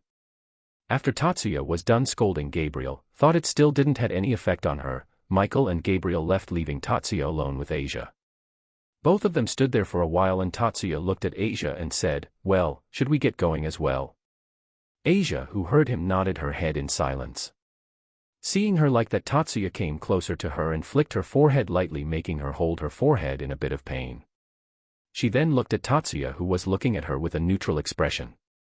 Tatsuya then took a step forward and said, "You should not be sad that Gabriel will not be able to meet with you for a while. Instead, you should think about what all you will do once you meet her again soon. She is still your friend and will remain one, unless both of you have some dispute." Tatsuya then smiled and patted her head. Asia, who was sad just a moment before, wiped her eyes and smiled and said, "Yes, I will wait to meet her again." Tatsuya then moved his hand back and then both of them started going back to the church. After reaching back to the church, Tatsuya looked at Asia and said, "Looks like we part our ways here." He then smiled and said, "I will come in the morning to visit you before going back." Asia, who now remembered that Tatsuya would also be going back to Japan, was sad once again but didn't got depressed like earlier. She then smiled and said, See you tomorrow then. And surely promise me to come here tomorrow." Tatsuya, who saw her smile, smiled as well and said, Yeah, I promise you that I will surely come," and turned around and started walking away. Soon Tatsuya came back to his room in the hotel and decided to take a bath to get refreshed. And after taking his bath, he lied on the bed in order to sleep. Few hours later, Tatsuya suddenly got up and was still a little sleepy. He hurriedly went to the bathroom and splashed water on his face so as to reduce his sleepiness. Tatsuya then wiped his face and thought, "Those devils are starting to act a bit suspicious. Well, let's confront them before they are able to lay a hand on Asia." He then changed his clothes and then put a mask on his face in order to hide his identity. He then hid his presence altogether and turned invisible and started to fly towards the devils. Soon he came across some devils fighting against some church exorcists. Tatsuya saw the battle between the two parties and it was clear that the devils were on the winning side. Tatsuya then noticed a young man fighting on the devil's side. The young devil had dark green hair and golden eyes, and from his appearance Tatsuya concluded that he was the one who is called Diodora Astaroth. Tatsuya observed them for a while and was waiting for him to make a move towards Asia, but even after waiting for an hour, Diodora didn't do anything other than fighting. After a while, when all the exorcists were killed, all the devils gave a sigh and then sat down on the ground. One of them looked towards Diodora and said, "Boss, do you really think that it is really worth it for just one single nun?" When Tatsuya heard this, his ears perked up and he started listening to them intently. Diodora looked towards the devil and said, "Of course it is worth for that nun. She has a healing type sacred gear as well, and just because of that she is very famous among the masses." Now just think about it, the look which she would have once she is betrayed by the ones who revered her as a saint. I can't wait to see that look for myself. And once she has gone through all that I who was responsible for all the suffering she went through by healing me would take her in my peerage, and she will not even hesitate because she doesn't have anyone to rely on. Tatsuya was getting angrier and angrier on hearing his plan. He just wanted to kill him on the spot, but didn't do so because technically he was still innocent and hasn't harmed her yet. Another devil then looked towards Diodora and said, "Then why did you send one of the devils disguised as yourself to her location instead of going yourself?" Tatsuya, who heard this, became shocked and then used his clairvoyance to check Asia's location and indeed saw an injured devil lying in front of the church. He then didn't wait for them to talk anymore and immediately used his telepathy to hear their thoughts. After hearing all their thoughts, Tatsuya gritted his teeth in rage and then made a huge energy blast and fired it towards the devils. He didn't even wait to see the results after the explosion and immediately teleported in an empty location near the church and started running towards Asia's location. What Tatsuya learned from hearing their thoughts was that instead of actually going near Asia, Diodora disguised a hypnotized devil like him and then sent him there after injuring him, and decided to make a similar scar on himself after he was healed and then dispose that devil. He did this because there was a chance of an exorcist killing him in an injured state even before Asia can heal him. Tatsuya soon reached her and saw her still healing the devil. Tatsuya frowned and immediately ran towards her, grabbed her hand and separated her from the devil. Asia, who saw someone stopping her from healing the devil, was surprised and started to struggle in order to free herself. Tatsuya, who saw her struggle, held her more tightly and said, "Asia, stop, this is me, Tatsuya." When Asia heard his voice, she got surprised and stopped struggling. She then looked at Tatsuya and said, "What are you doing here, Tatsuya-san?" Tatsuya then let her go as she had calmed down and said, "I cannot tell you right now, we will talk about this later." He then looked at the position where Asia was healing the devil and saw that the devil had already gone. Tatsuya was angry on seeing that and now knew what was going to happen there soon. And just like his expectation, some of the nuns and priests gathered around him and Asia and started calling her witch and heretic because she healed a devil. Tatsuya, who saw how soon they started accusing someone who they were calling saint not too long ago, was very angry with them. He would have even destroyed the church in front of him if Asia was not with her right now. Asia, who was now seeing the others accusing her for healing a devil and calling her witch and heretic, was crying on seeing the people that she trusted treating her like that. She then saw some of the people among the crowd throw rocks at her. She shut her eyes and was shaking on fear and expecting to get hurt. She continued to wait for the rock to hit her, but she didn't felt any pain at all. She then opened her eyes and saw someone standing in front of her and shielding her from the rocks. She looked at the person's back and unconsciously muttered, "Tatsuya-san." Tatsuya, who heard her, turned around and lifted his mask a bit, which revealed a small yet comforting smile to her. He then put his mask back and then used a magic on the people gathered around them and made them all unconscious. After checking all of them were unconscious, Tatsuya looked at Asia and removed his mask and said, "I know that you have many questions and that you must be feeling very bad, but let's get out of here first." Asia, who was still shivering with fear, nodded her head and tried to stand up but was unable to. Seeing that, Tatsuya crouched down and then lifted her in a princess carry and started flying away after turning himself and Asia invisible. Asia hugged him tightly and was still crying because of what happened to her just now, and seeing that, Tatsuya started to console her. Tatsuya was fuming with rage and was blaming himself for not checking on her before instead of waiting for Diodora. He was then brought out of his inner turmoil when he heard Asia's hand on his cheek.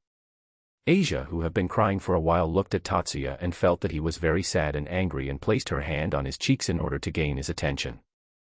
Tatsuya looked at her and then increased his speed, and soon he reached an empty park. He then landed there and both of them then sat on the bench. Asia then looked at Tatsuya, who looked at her as well, and both of them asked at the same time, "Are you all right?" Tatsuya then nodded his head and said, "Forget about me, tell me, are you all right? You are not hurt anywhere, are you?" Asia shook her head and said, "No, I am not hurt thanks to you." Tatsuya, who heard her, smiled, but soon his smile disappeared and he bowed his head in front of her, making her surprised, and said, "I am sorry, Asia."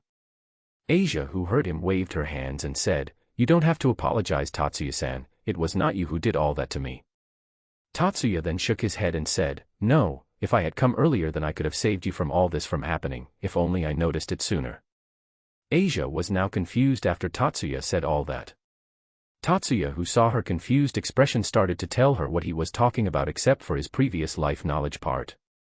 Asia, who now understood what all happened, hugged Tatsuya and said, "It was not your fault, Tatsuya-san. You tried to save me even though you didn't know about their plan from the beginning.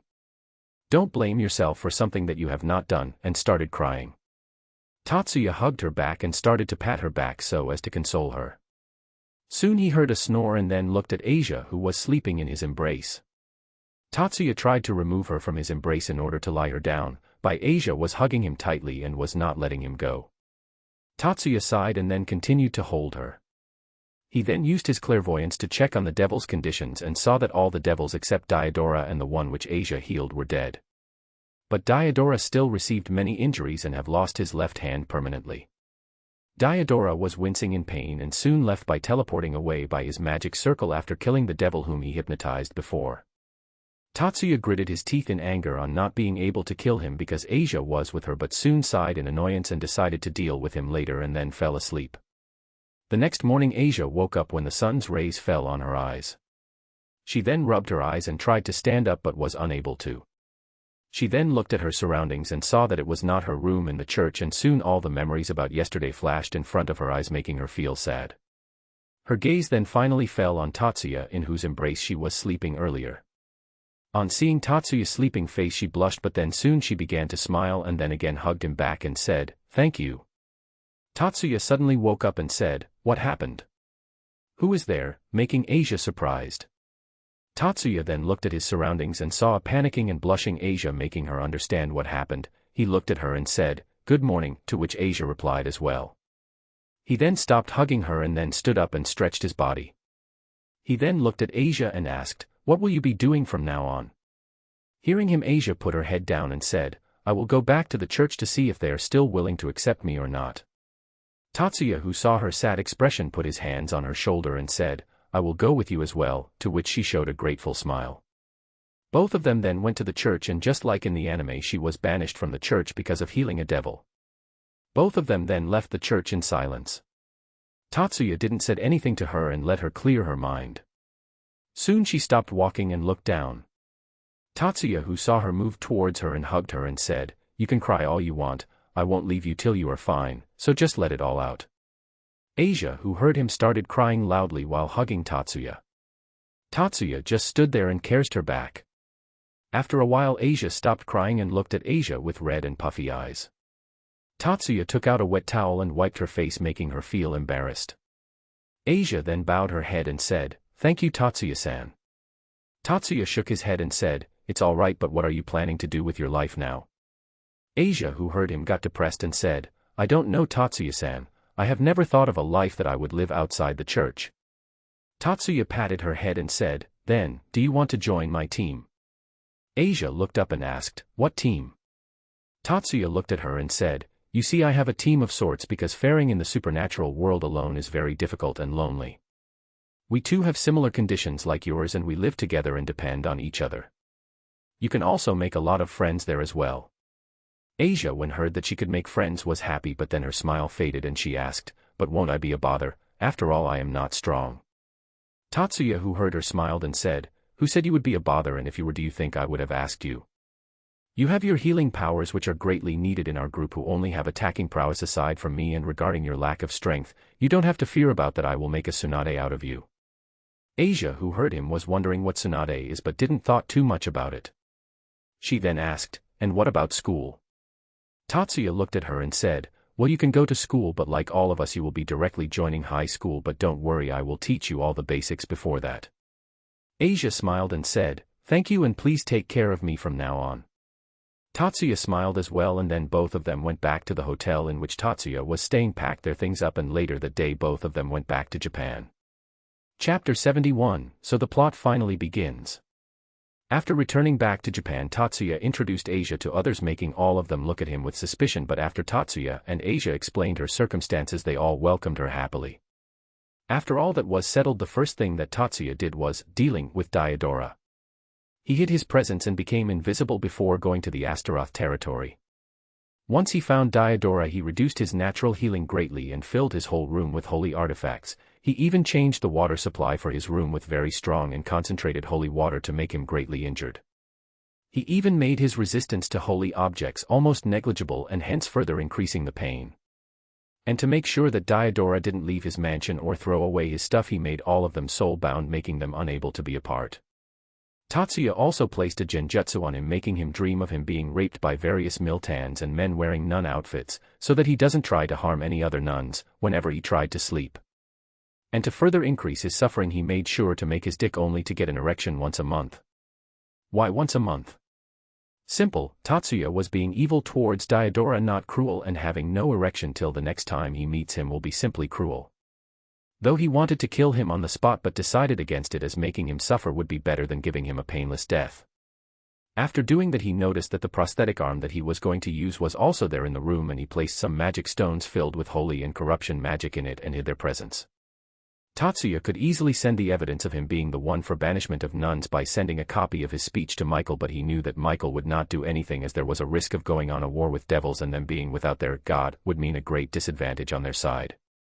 After all that was done, Tatsuya came back and from then on started the training of his teammates once again, with Asia being a new addition. Tatsuya decided to make all of them reach at least high-tier ultimate class before the beginning of the plot, and now they all had roughly 2 years for that. He intensified their training and studies, making them just barely being able to keep up with all that. The biggest hurdle for him was to make Asia able to hurt humans, and for that he started by making her kill ants, and even that made Asia cry or faint in the beginning. Slowly and slow she overcome all that and started training her body and magic accordingly. She was even trained to use her sacred gear properly and is now able to use distant healing with only a bit of efficiency loss. She is also able to use the negative aspect of healing magic, making her attacks more deadly as they are able to cause great amounts of internal damage. Her strength and magic capabilities increased as well, and now she is able to go toe-to-toe with Shizuka using pure strength and is able to use all basic elements up to a level. She was also able to use ki but not chakra. She can use her ki for flight and strengthening her body, and ki orbs, making her a perfect healing nuke. Tatsuya also started to make others have a combination attacks but didn't told them the way to do it. They were made to make their own combination attacks, and Tatsuya had to seriously admit that they came up with unique and strong combinations. Tatsuya has given both Asia and Shizuka some energy conduction gloves which make the flow of any kind of energy to their fists easier, making them the best equipment for battle. Tatsuya also make them spar with each other and also let them hunt stray devils, fallen angels, and exorcists from time to time, and Tatsuya and the others were surprised to see that Asia was able to kill not only devils and fallen angels but also the exorcists who once worked for the church. Everything has been going well and all according to his schedule. His team's strength is also remarkable. They all combined were able to take on Kurumi in her human form and even forced her to remain serious all the time. Thought there was no visible damage on her, their progress was still amazing. Like this, 2 years passed by and everyone in the team has started to look more mature. All of their growths have just been like Tatsuya planned, with all of them being at the high-tier ultimate class and just being at bottleneck of their breakthroughs, with the exception of Ingvild and Kurumi, both of them being at the low and high tier of Satan class respectively. And while Kurumi is in her tailed beast form, she is at mid-tier super class. Seeing their growth, Tatsuya is very happy, as there is now only a few people who can pose any danger to them. Tatsuya looked at his team and smiled and thought, so the plot finally begins, huh? Chapter 72, Misunderstand. Kuo Academy is a prestigious girls-only academy which recently adopted co-education. Most of the teachers in this academy are quite exceptional, and is regarded to have one of the best faculty in the entire country. Many students come here in order to fulfill their future ambitions by making good use of all the facilities provided in the academy, but still there is quite a lot of people who can make the perfect atmosphere around the academy quite disgusting. Right now in front of the Kuo Academy gates, 2 girls with black hair wearing spectacles were standing and greeting everyone that was coming through the gates. They call be called beautiful. Even among all the girls that were present around them, they stood out a lot. Though most of the boys that were coming through the gates were looking at them with Lichrao's eyes, they were not affected by them and only shot a glare at them, making them look away. Most of the older students were already habitual to this habit and were not bothered by it. They both were assigned admired by all the girls of the academy, as they were the new student council president and vice president, Sona Shitori and Tsubaki Shinra respectively. They both were standing in front of the gate and were welcoming all the new students coming there and telling them directions and helping them. Suddenly all the girls and boys started making uproar while shouting, "Onee-sama." Seeing the commotion that the students were creating, Sona sighed and thought, "Here we go again." She then turned around and said, "Good morning, Rias, Akino." A girl with crimson hair left freely and a voluptuous body wearing Kuo Academy's uniform was standing in front of Sona. The girl had smooth and white skin tone and bluish-green eyes. She was regarded as the #1 beauty in the school and was given the title of Wani-sama by the students. She was none other than the younger sister of Cisco-Kug*Mao Surzek's Lucifer. Accompanying her was another beautiful girl with black hair tied in a ponytail with a body which was even more erotic than Rias. She too was wearing Kuo Academy's uniform and had violet eyes and fair skin. She was regarded as the second best beauty of the academy and shared the title of Wani-sama along with Rias, making them regarded as the two great Wani-samas of the academy. Rias smiled at her childhood friend and said, "Good morning Sona, Tsubaki, looks like both of you are working very hard from this early in the morning, so we decided to help you out a bit." Sona, who heard her, adjusted her glasses and said, "I really appreciate your concern, but it is my duty as the student council president to work so diligently in the morning and help the new students who just joined us." Tsubaki then smirked and said, "Oh, then you mean to say that you are not waiting for him to show up, student council president?" At her words Sona got stiff and then blushed. Seeing her blush, Ria smiled and said, "Oh, Sona has a crush on someone, now that's news to me." Akino covered her mouth with her hand and said, Era, looks like President's youth has begun as well." Sona's blush then deepened and it looked like steam was coming out of her head. She then calmed herself and then again got back into his president mode and stood in front of her friends with an expressionless face. She looked at the others and said, "There is no one like that." Just as she said that, she heard a voice which made her to become stiff again. Tatsuya and the others were walking towards their new school and all of them looked very excited to go to school after a long time. Tatsuya looked at all the girls and saw them look very happy. Tatsuya admired their beauty for a while and then said, You all look beautiful in the uniform." The girls who heard him blushed and smiled. They all felt happy that the guy they liked complimented them. They were also looking at Tatsuya intently and thought, "This guy is too good and handsome, we have to protect them from all those hungry girls at the school." Suddenly Miyuki sighed and said, "If only I was the same age as Oni-sama, then I would have a chance to study in same class as him." As she said that, Himari jumped on Tatsuya's back and said, "Yes, so while you would be away I will enjoy with Tatsuya a lot." Hearing her, all the girls who were in first year glared at her but sighed as they knew that they could not do anything about that. Suddenly Tatsuya's hands were wrapped by Asia and Kagura. Asia looked at Tatsuya and said, "I am looking forward to study along with you and I will enjoy school along with you as well." Tatsuya looked at her and thought, wow, Asia have become much more bolder than before. His face was then turned by Kagura, who looked at him with a blush and said shyly, I as well LL look forward to study with you." Tatsuya, who saw her blushing face, was taken aback and thought, so cute. Tatsuya could have sworn that if Asia and Himari were not latching onto him, then he would have surely hugged her. Seeing the 4 second years flirting with each other, the first years in the group started complaining and said, "Hey, why can't we study with you guys? We are technically older than most of the current first-year students because of training in that time chamber of yours." Tatsuya freed himself and then turned around and said, "Yes, you are technically older than your peers, but don't forget, according to your documents you are still younger than us." Hearing his explanation, all of them started groaning in annoyance but knew that they couldn't do anything. Seeing their condition, Himari started to mock Miyuki, making both of them argue with each other along the whole way.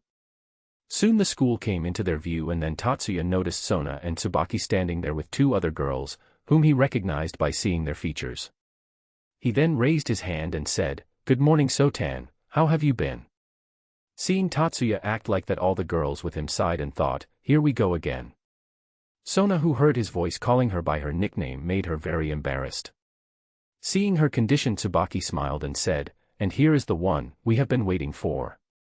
Sona, who was still embarrassed, didn't wait for long and then immediately walked towards Tatsuya and said, You don't call me by my nickname here and don't act friendly with me. I am the student council president and you being overly friendly with me will make it look like I am favoring you." Tatsuya, who heard her, acted to be hurt by her words and said, "How can you say such cruel words, Sona? Even after we spent all the time together in my room, along with the others, you played chess with me for all this time and now you are asking me to act like I don't know you. That's too cruel." With each and every word that he said, the look on her and the other students' face changed greatly. Sona kept on getting redder and redder because of embarrassment and the student body got shocked that their president would act like that. Rias was also quite surprised by all this and Akino was only doing her era. Meanwhile, when all of this was happening, Tatsuya's team and Tsubaki were trying very hard to control their laughter. They were quite amused by seeing the look on Sona's face, and Tsubaki and Tatsuya decide to take a picture of her at that time. Just as the photo was clicked, Sona came out of her stupor and shouted, "Don't say things that the others will surely misunderstand." Chapter 73, Meeting the Dragon. After Tatsuya and the others cleared the misunderstanding, Tatsuya and his went towards the gate. At the gate, Tatsuya looked at Tsubaki and smiled at her and said, "Good morning, Tsubaki, it's been a long time since the last time we met. I hope that you take care of me while I will be in school." Tsubaki, who looked at his smiling face, blushed a bit and said, "Why, yeah, it's been a long time, and if you find any problem regarding the academy, make sure to come to me." Tatsuya nodded his head and then went inside the school without bothering to talk with anyone. The girls who were left behind were talking with Sona and Tsubaki. Himari came close to Tsubaki and asked, "We know that Sona is bound to her chess bet, but why haven't you proposed to Tatsuya yet? You like him as well, right?" Tsubaki, who heard her, blushed and said in a low voice, "Is it that obvious?" The others looked at her with a deadpan look and said, "Are you serious? I can bet that even the guy himself knows that you like him but is not saying anything to make you feel awkward." Tsubaki's blush intensified and she said, "I will propose him once he beats Sona, or she will feel bad." Sona, who heard her, placed her hand on Tsubaki's shoulder and said, "Tsubaki, I didn't know that you were such a good friend. You know what, just ask me anything and I will try my best to do it." Tsubaki looked at her and said, "Then just lose to him already. How many years are you planning to have your chess date for? And the reason why I decided to propose to him after you is because, if you were to know that I was in a relationship with him, you would have increased my workload. So just hurry up and lose." Sona, who heard her queen's words, was twitching her lips, but she had to admit that she too wanted to be in a relationship with him as soon as possible, but still she was not going to lose on purpose. Sona fixed her glasses and said, "There is no way that I am going to lose to him on purpose. I accept that I like him, but I will still not forfeit without having a serious match." Tsubaki looked at her king for a while and then sighed and said, "You know, you looked kind of cool there, but that still doesn't solve your problem. And did you notice that you finally accepted that you like him?" Sona, who heard her, blushed immediately, but then suddenly all of them stiffened when they heard a voice. "Yeah, both of you took a very long time to finally say that you know," Tatsuya said, looking at all of them while sitting on the wall of the school.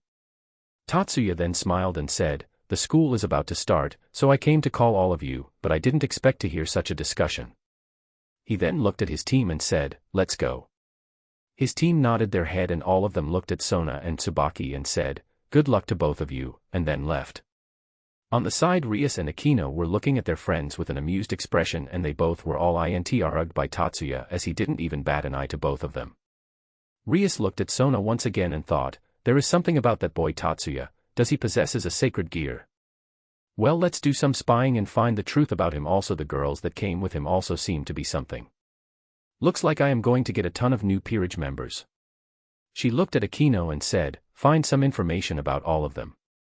Akino places her hand on her cheek and said, "Oh, I get to spy on a handsome guy, how lucky I am," and licked her lips.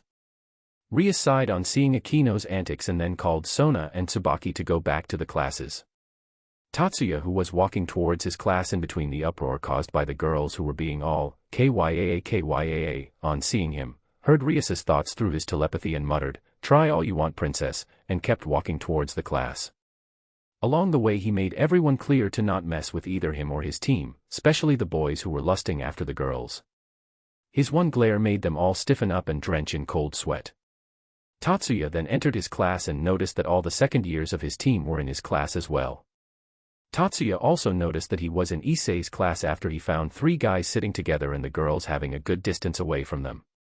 Tatsuya looked at his girls and said, "Try to maintain as much distance as possible from those 3 pervs."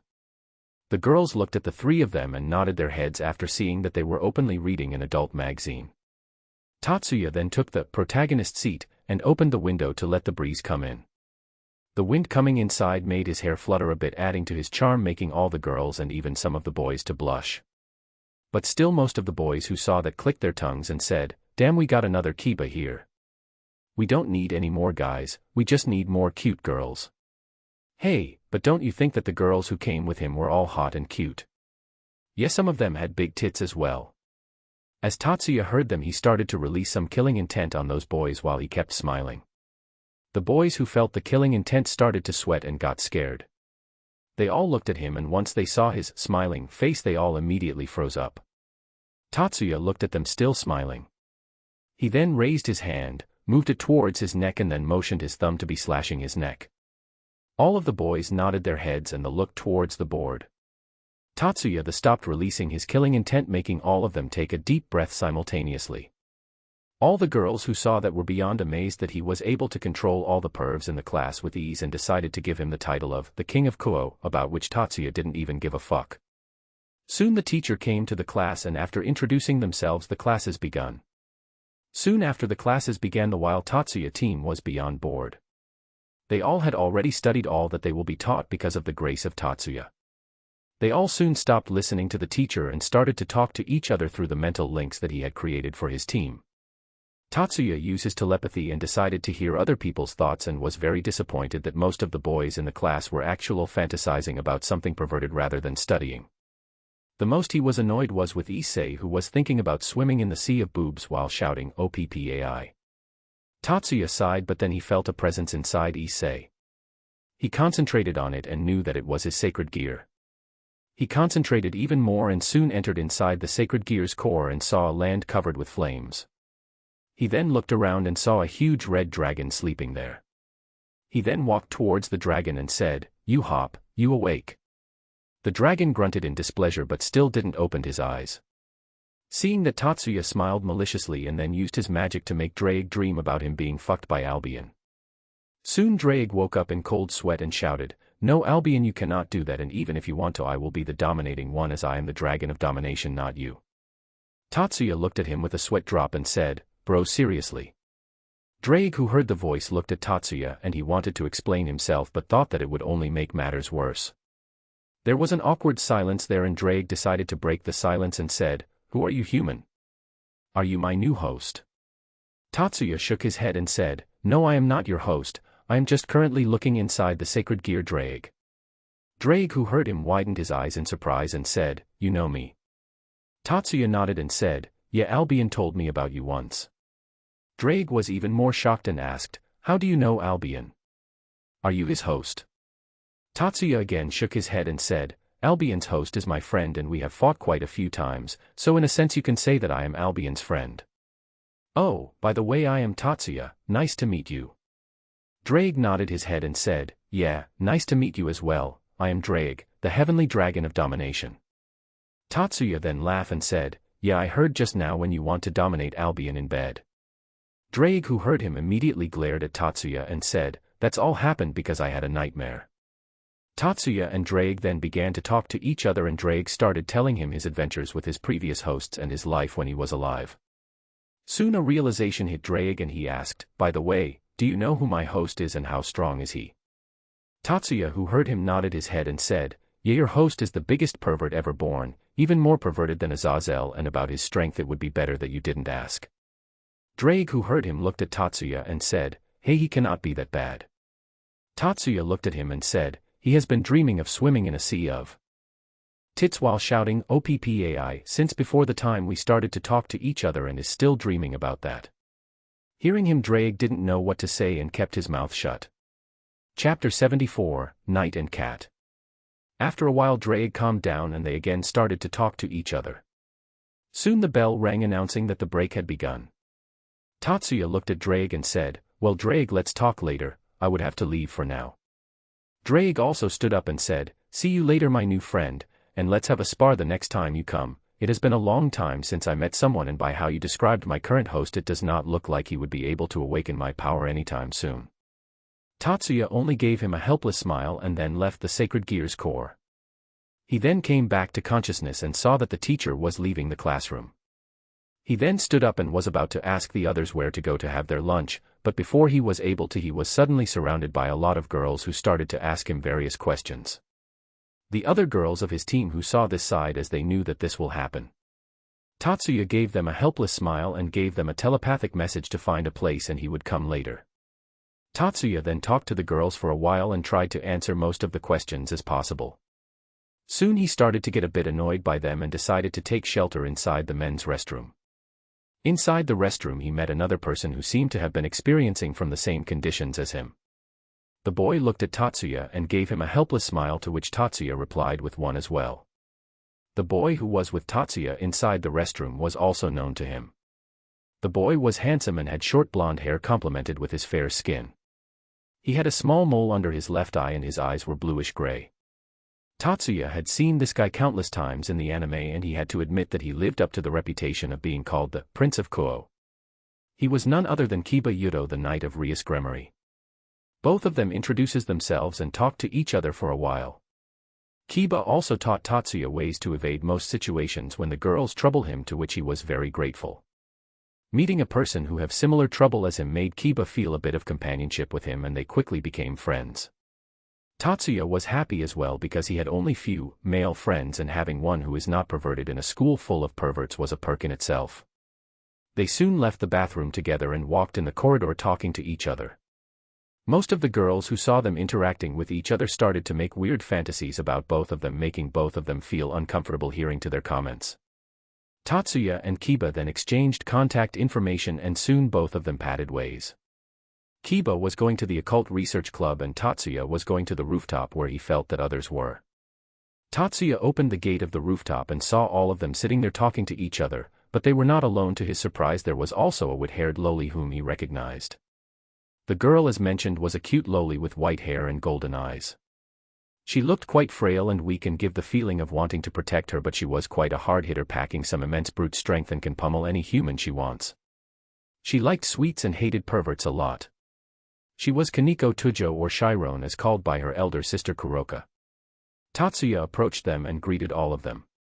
He then looked at Kaneko, and Miyuki, who was sitting by her side, said, "Oni-sama, meet Kaneko-chan, the new friend that we made today. She even beat all the perverts in the class for us."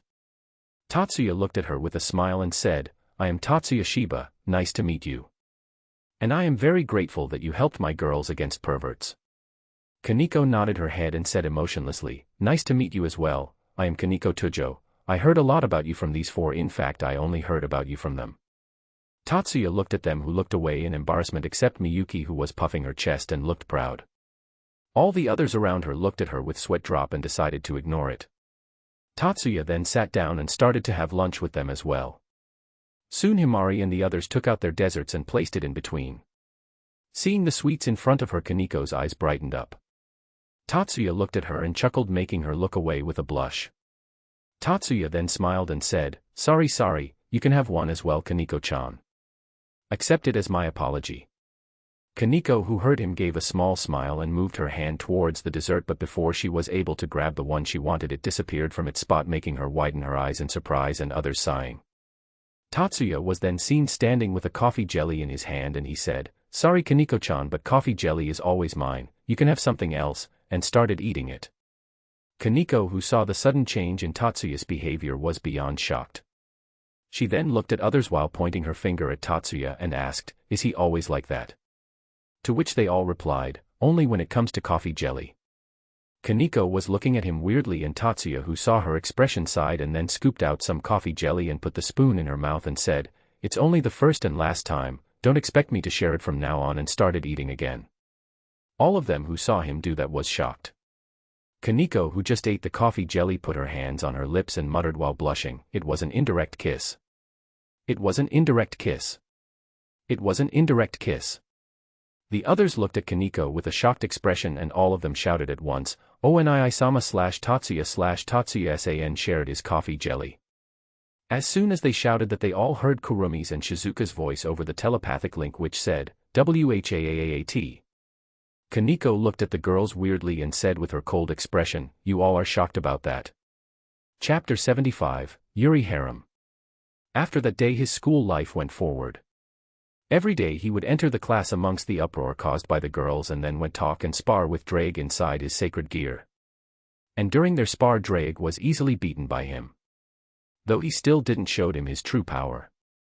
Because of the spars between him and Drake, there were occasional bursts of energy which had alerted the two devil heirs about Issei's sacred gear.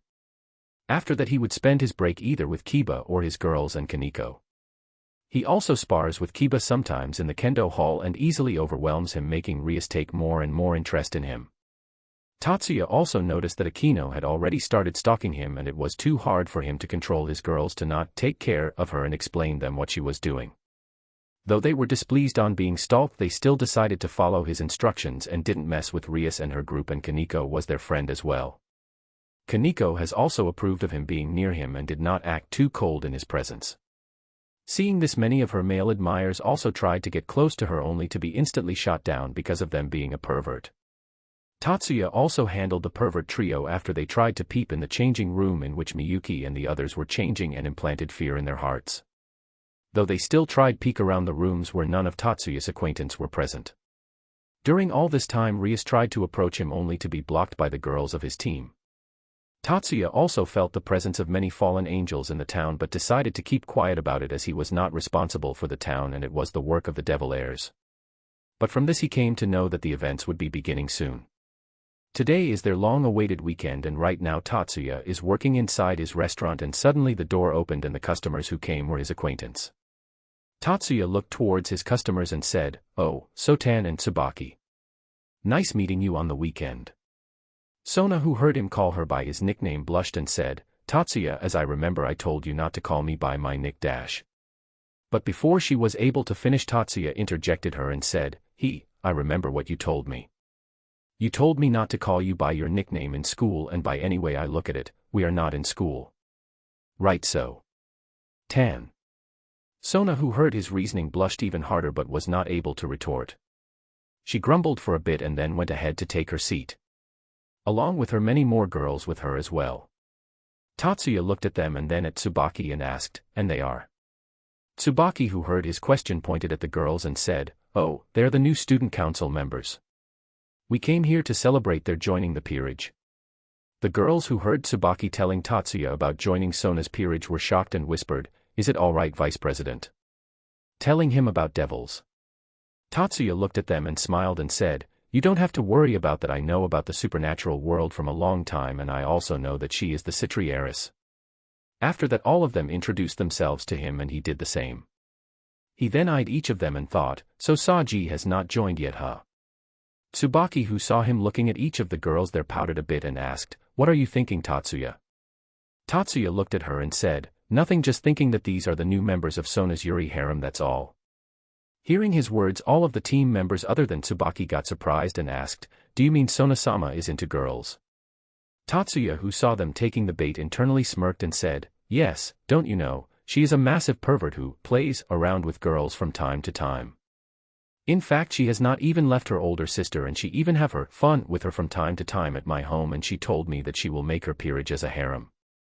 The girls who heard him got shocked, but they were still a bit doubtful of him. Then a Momo Hanakai, a girl with a beautiful face and white hair, came forward and said, "How do you expect us to believe that? President is not like that." Tatsuya looked at her and said, "You don't have to believe me, but just think about it, all the members of her team is a girl, beautiful no less, and she doesn't even show any interest in boys as well and spends all the times with girls." The girls who heard Tatsuya's words were starting to feel that he was indeed saying the truth and all the things he said were true. Tsubaki, who was standing behind the others, was trying very hard to not burst out laughing. Suddenly a hand was placed in Tatsuya's shoulder and he turned his head and saw Sona looking at him, and it seemed that some black miasma was leaking out of her body. She looked at Tatsuya in the eyes and said, "What are telling me about me, Tatsuya? Do you want me to kill you?" Tatsuya looked at her peerage and said, "See, she is now trying to threaten me as I exposed her plan. Oh Sotan, how nasty have you become?" Sona, who heard him, was about to lash out at him but stopped when she noticed her peerage look at her. She then looked at her peerage and was about to explain, but then all of them bowed to her and said, "Sorry, President, even though we admire you, it is not to the point to have feelings for you, so we are sorry, but we cannot be in a relationship with you." As soon as they said that, both Tatsuya and Tsubaki burst out laughing and said, "Oh my Sona, looks like you were rejected even before you could have proposed, so sad," and continued to laugh. Meanwhile, Sona was blushing from embarrassment as all the others were looking at her with pity and were saying things like, "Poor child," and all. Sona, who had enough of all that, shouted, "There is no such thing like that." Chapter 76, Mean. After Sona was able to calm down, Tatsuya apologized to her and the other girls for what he did. After which they all sat down and Tatsuya gave each of them a drink as H apology. After all of them ordered what they wanted, Tatsuya went back to kitchen to prepare their order. The girls looked around the restaurant and saw that it was very crowded. They all then looked at Sona and Tsubaki and asked, "This place is really crowded, is the food here that good?"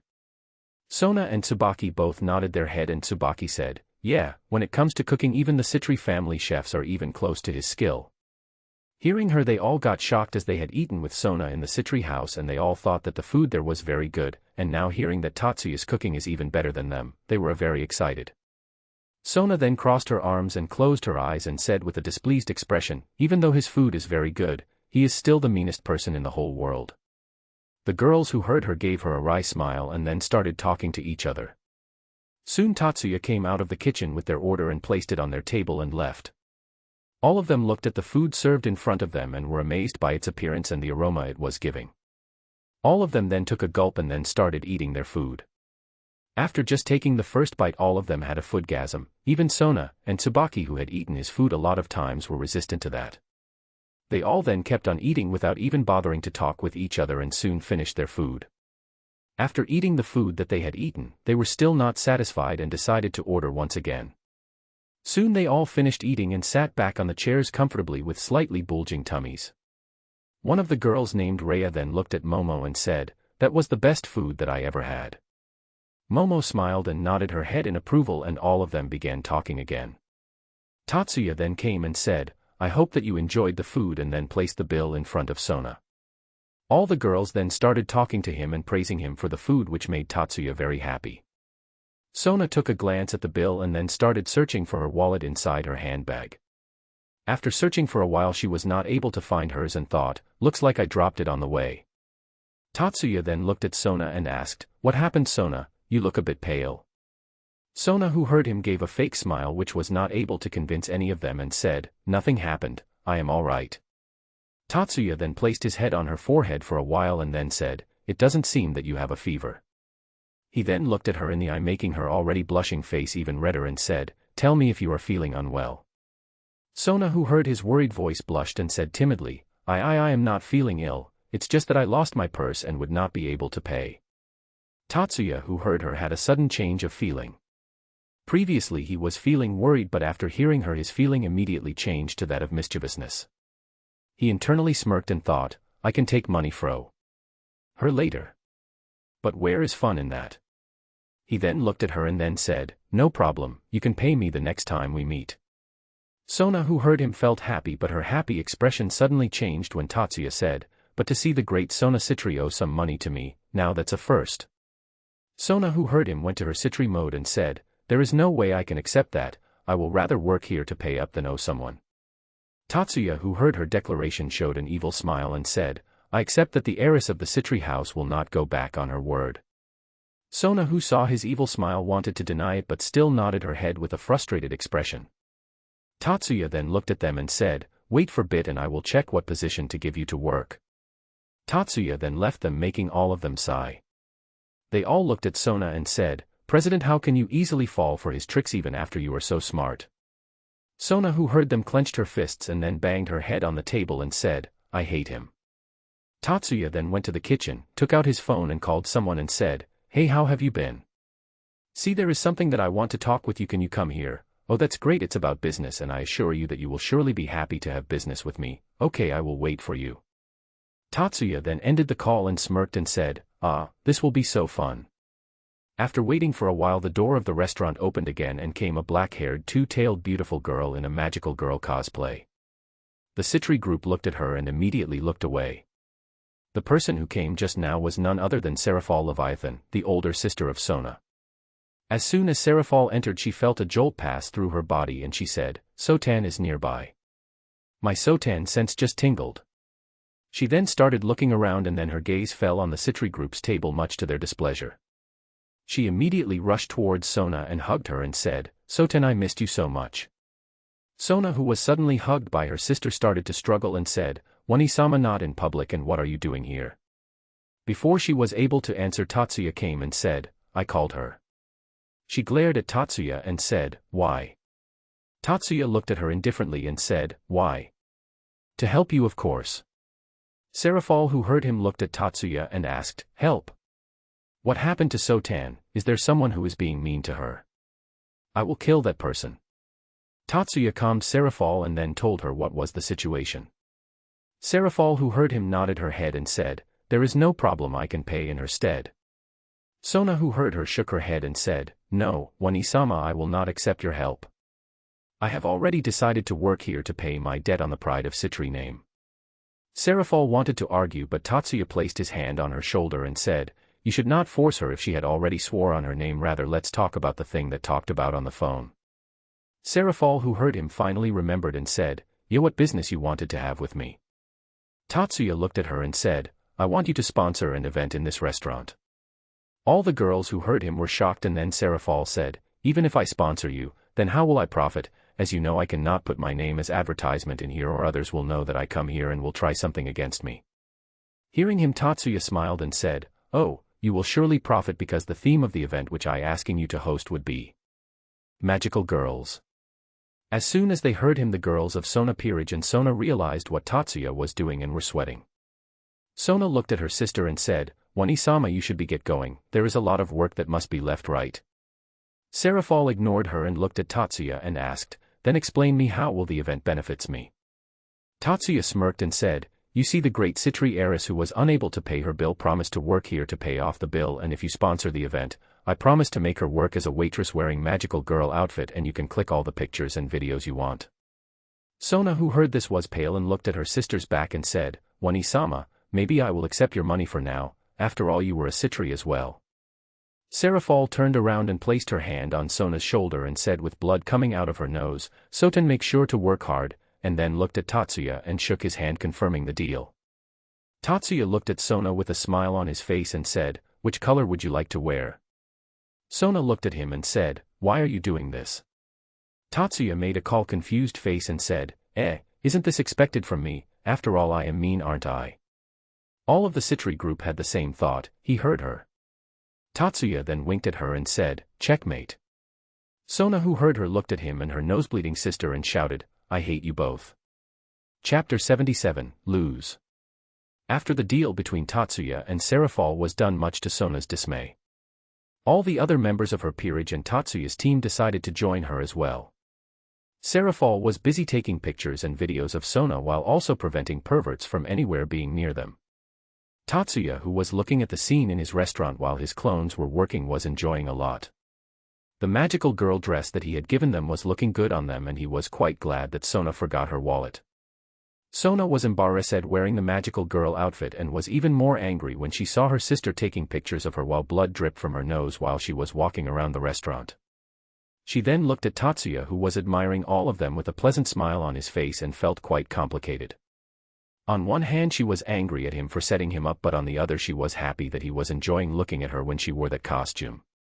At the end of the day, Tatsuya also met the infamous Miltans, who came on hearing the news about the event. He was very happy with the results that were shown by the event and decided to trick Sona once again. After all of them were done, Tatsuya gathered everyone who worked that day and took a group photograph in remembrance of the event. Tatsuya offered all of them to have the dinner with them, to which they all immediately agreed and went to the Shiba residence. Tatsuya decided to do the cooking and looked at girls and said, "You guys can go and take a bath, and in the meantime I will prepare the dinner." All of them nodded their heads to his suggestion, as they were quite tired after working for so long. Once they entered the bathroom, they were quite surprised to see how big and majestic it was. It could be said that instead of a bath they were in a swimming pool. While bathing, Himari looked at Sona and asked, "So are you going to play chess with him after this?" When she asked this question, all of them looked at her, waiting for response. Sona looked at Himari and then said, "Maybe I will play, that will help me relax after going through all that hell. I am so frustrated that I really want to beat him today." Serafal then came towards her and said, "But what if you lose Soten, then will you ask him to be your fiancé today?"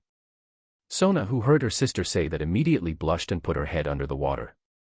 Serafal then looked at Tsubaki and asked, "And what are you waiting for, Tsubaki-chan? Don't you like him as well?" Tsubaki looked at the ceiling and said, "Yeah, I do like him, but I am waiting for my genius master to beat him first, or she will increase my workload because of frustration." She then looked at Serafal and said, "And you are not in any position to ask that, Serafal-sama? Aren't you the same as me, still waiting for a chance to propose to him?" At her words, the other members of the Citri group got surprised that even Amao is in love with Tatsuya. Serafal, who heard Tsubaki, blushed a bit and said, I will propose to him once he beats Sotan, otherwise Sotan will be much more mean to me. Asia then came beside Sona and said, Sona-san, a lot of lives are dependent upon you, so try your best to lose against him. Sona, who heard Asia, was not sure whether to feel happy for being encouraged or sad to ask her to lose. Tsubaki and Serafal then looked at Sona and said, like she said, just hurry up and lose President/Sotan. After talking and encouraging Sona for a while, they all left the bath, and once they came out they saw Tatsuya covered only with a towel, and it seemed like he just came out from a bath as well. Tatsuya looked at them and said, oh, you are already done. I hope that you didn't experience any discomfort. The girls ignored him and were closely observing every nook and cranny of his body.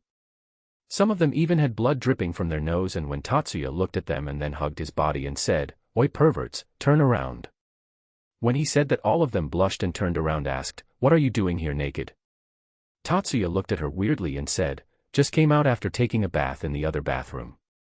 Tatsuya then looked at Miyuki, who was taking his picture. Tatsuya looked at her for a while and then left them there and went to his room to change his clothes. Soon he came out of his room, and just at the same time one of his clones came and told them that dinner was ready. Tatsuya and the others then went to have their dinner, and after dinner was done Sona proposed to play chess with him. Serafal and Tsubaki looked at Sona and said at the same time, I hope you lose President/Sotan. Sona twitched her lips but then ignored them and then concentrated her mind on the game. The game went on for quite a while and everyone was looking at the chessboard very intently. The game was also very intense as both of them were quite familiar with their playing style, so it took them a lot of time to defeat even a single piece easily. Tatsuya then glanced at Sona and could see her looking at the board seriously. Tatsuya smiled and then again looked back at the board and concentrated on the game. Tatsuya and Sona continued to play till the midnight, but there was not even a wink of sleep in their eyes. Even the audience were not tired of seeing their match, and to them it looked very intense. The most surprised were the new girls, as they have never seen Sona struggle so much while playing chess. They have seen them how easily she forms strategies and destroys her opponents, but right now in front of their eyes they could see their king struggling quite a lot. Their admiration for Tatsuya grew quite a bit after seeing how well he was faring against their king. Soon Sona found an opening and immediately placed her queen in front of Tatsuya's king and said, check, with a smile on his face. Tatsuya didn't care about her joyous expression and immediately defended his king by changing its position. Sona then again placed her queen at a point to block king's path and said, check, to which Tatsuya again did the same. Their sequence of check and defense went for quite a while when Tatsuya suddenly smiled brightly and said, promotion rook, and checkmate. Tatsuya promoted one of his pawns whose way was cleared earlier by Sona when she tried to block the king's path. Sona glanced at the chessboard once again and then gave a slight smile and said, looks like I finally got defeated, huh? Tatsuya sat in a more relaxed position on the chair and stretched his body and said, yeah, you sure were. Tatsuya then looked at Sona in the eye, to which she blushed.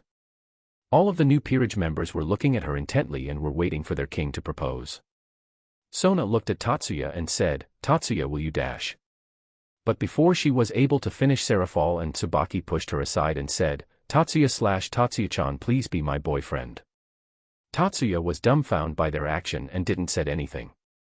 He then looked at Sona, who was looking at Tsubaki and Serafal hatefully, and said, you were saying something, Sona. Sona's look immediately changed and she stood up and looked at him and said, IIWW was saying would dash. Himari then came forward and pushed Sona and said, oh, just kiss and finish it, we all know what you want to say. Sona was pushed forward and just like Himari said, she crashed with Tatsuya and their lips touched. Tatsuya decided to not waste the opportunity and decided to fully enjoy the kiss. Sona, who was inexperienced in all such matter, was severely blushing but soon started to kiss him as well. Tatsuya, who noticed her actions, decided to take a step further and inserted his tongue inside her mouth, making her widen her eyes, but soon she melted in the kiss and started to cooperate with him. The people from the side, especially the Citri group, was looking at them with a blush on their faces and said things like, I didn't know that president could make such a face. Tsubaki interjected him and said, let her be, she has been desperate for quite a long time. Let her have her time. They all nodded and then both of them left the room and waited for them to come out on their own. Chapter 78, Confession. After enjoying the kiss with Tatsuya, both of them then came out of the room a few minutes later after the others left. Tsubaki and Serafal also proposed to him, and after a kiss all three of them were finally in relationship with Tatsuya. Though he still had to ask Sona's and Serafal's parents about their relationship, they were not in much of a hurry about that matter. After all, Serafal has recorded Sona's match and as proof that Tatsuya had defeated her fair and square in a chess match. From that day on, the things were progressing normally. Girls following him in school, spars and talk with Drake, fending himself against the girls along with Kiba, lunch with Kaneko and others, kicking the trio's ass and ignoring Rias's invitation. Life was progressing normally for him and the others without any problem, and just like that, time slowly passes away. Tatsuya would occasionally flirt with his girls in school, including Sona and Tsubaki. The other members of her peerage has started to take interest in him as well, except for Ruruko, who had a crush on one of the boys from her middle school, which Tatsuya confirmed to be Saji. Ria seemed to have gotten the wind about Sona's relationship as well and used to tease her a lot. She even tried to set up a meeting along with Tatsuya through her, only to be rejected by Tatsuya himself, saying that he was very busy. During all this time, Tatsuya noticed that not even once has Rias tried to confront him herself, and has only been sending either Akino or Kiba, who only tried to invite him indirectly as he didn't want to look like a person who approached him only to take advantage of his friendship. Tatsuya was aware of his thoughts and felt happy that Kiba was a good friend, and to not make him stand in an uncomfortable situation, Tatsuya decided to meet that redhead after Issei gets reincarnated as a devil. Tatsuya didn't have to wait for long as he noticed some of the fallen angels stalking Issei. A fed day after that, he found Issei talking to Yuma on the bridge, which confirmed his intuition about the start of the series. Tatsuya has also told Drake about his host falling in a trap set by fallen angels and how he accepted the proposal of an unknown girl, which made Drake very sad as his host got swayed so easily. Right now Tatsuya is in a date with Asia, and both of them are standing in front of a girl who blushing intensely and is playing with her fingers while looking down. Asia looked at the girl and thought, from how much she is blushing and fidgeting, it looks like she is about to propose to Tatsuya-san. She then narrowed her eyes and thought, but why is a fallen angel going after Tatsuya-san? The girl standing in front of them was a short blonde-haired loli. The loli then looked at both of them and said, "Nice to meet you, I am Eri." Both Tatsuya and Asia nodded their heads and said, "Nice to meet you as well," but didn't give their names as they were still unsure about her actions. Eri then said, "You see, I have been seeing you after you leave the school from some time." Hearing her, Asia thought, a stray fallen angel and a stalker no less, and you are trying to propose to him when we both are on a date. There is no way that I will let her be with him. She is a stranger as well. Eri then looked at both of them and said with a blush, "And it seems like I have started to like you, so will you dash?" Asia looked at her and thought, "Here it comes." Eri then looked at Asia and said, "Will you go out with me, Asia-san?" Asia, who heard her, blanked out for a while and then said, "Eh." Tatsuya, who already knew about her thoughts through telepathy, was trying very hard to stop his laugh after seeing Asia's expression. Isa then calmed down and said, "You want to go out with me?" To which Eri nodded her head. Asia looked at Tatsuya, who was trying hard to not to laugh, and became embarrassed and said, "Tatsuya-san, don't laugh at me." She then looked at Eri and said, "Sorry Eri-san, I cannot be in relationship with you as I am already Tatsuya-san's girlfriend." Eri looked hurt and then looked at Tatsuya and showed an angry expression and pointed her finger and said, "With him? What does he have that I don't? I can love you better than him." Tatsuya looked at Eri and said, "I have a dick, do you have one?" At his comment, the Eri was dumbfounded and didn't know how to retort. Tatsuya then hugged Asia tightly and said, "And you seem to have quite a lot of courage to ask my girlfriend out in front of me, Miss Dashboard." When Tatsuya called her Dashboard, it seemed like an arrow just pierced her heart. The girl looked at Tatsuya and said, "Who are you calling Dashboard? They are still growing." Tatsuya looked at her while still hugging Asia and said, "Whatever you say, Dashboard." Eri grinded her teeth and said, "You." Tatsuya then looked at her coldly and said, "Enough of that. I just want to ask you, how do you know her name when we didn't even introduce ourselves?" When she heard this, her expression suddenly changed and she started sweating. Tatsuya narrowed his eyes and said, "Were you stalking her?" The girl started sweating more when Tatsuya said that and looked at Asia and said, "This guy is not good for you, Asia-san. I have seen him walking around with a lot of different girls." This time Asia narrowed her eyes and said, "You mean that you were stalking Tatsuya-san as well?" This time she started to get red in anger and then looked at both of them once more and turned around and ran away. Tatsuya looked at her and thought, looks like Middle was not experienced in this sort of ploy, and it seemed that these fallen angels are after her sacred gear. Tatsuya then looked at Asia, who was happily hugging him, and enveloped her within a hug as well and said, so how does it feel to be confessed in front of your boyfriend? Asia looked at him and said, I don't know what to say. I was thinking that she was going to confess to you, so I can say that I feel a little weird about this. Tatsuya smiled and said, let's go and have some ice cream and then continue our date. Asia smiled happily and interlocked her arm with his and continued the date. Chapter 79, Problems in the Town. After receiving the confession from the fallen angel, Tatsuya and Asia continued their date, and in the evening they returned home and told the others about the confession, making Asia feel embarrassed in front of the others. Tatsuya then looked at his team and said, jokes aside, this matter might get serious in my opinion. All of them stopped laughing and looked at Tatsuya seriously. Tatsuya looked back at them and said, you all know that this town is currently a devil territory, right? All of them nodded their heads in unison, and Tatsuya said, then why are there so many fallen angels present inside the territory without the permission of Sona and the redhead? Don't you think it's suspicious? Shizuka then looked at him and said, but if they all were stray, then either of those heiresses would have taken some measures, don't you think so? Tatsuya looked at her and said, yeah, considering that Sona is very diligent in her work, they would have taken some measures about this matter. Karen then said, then that means that this situation is currently seen by the Gremory group. But why aren't they doing their job? Is it that she do not want to her job?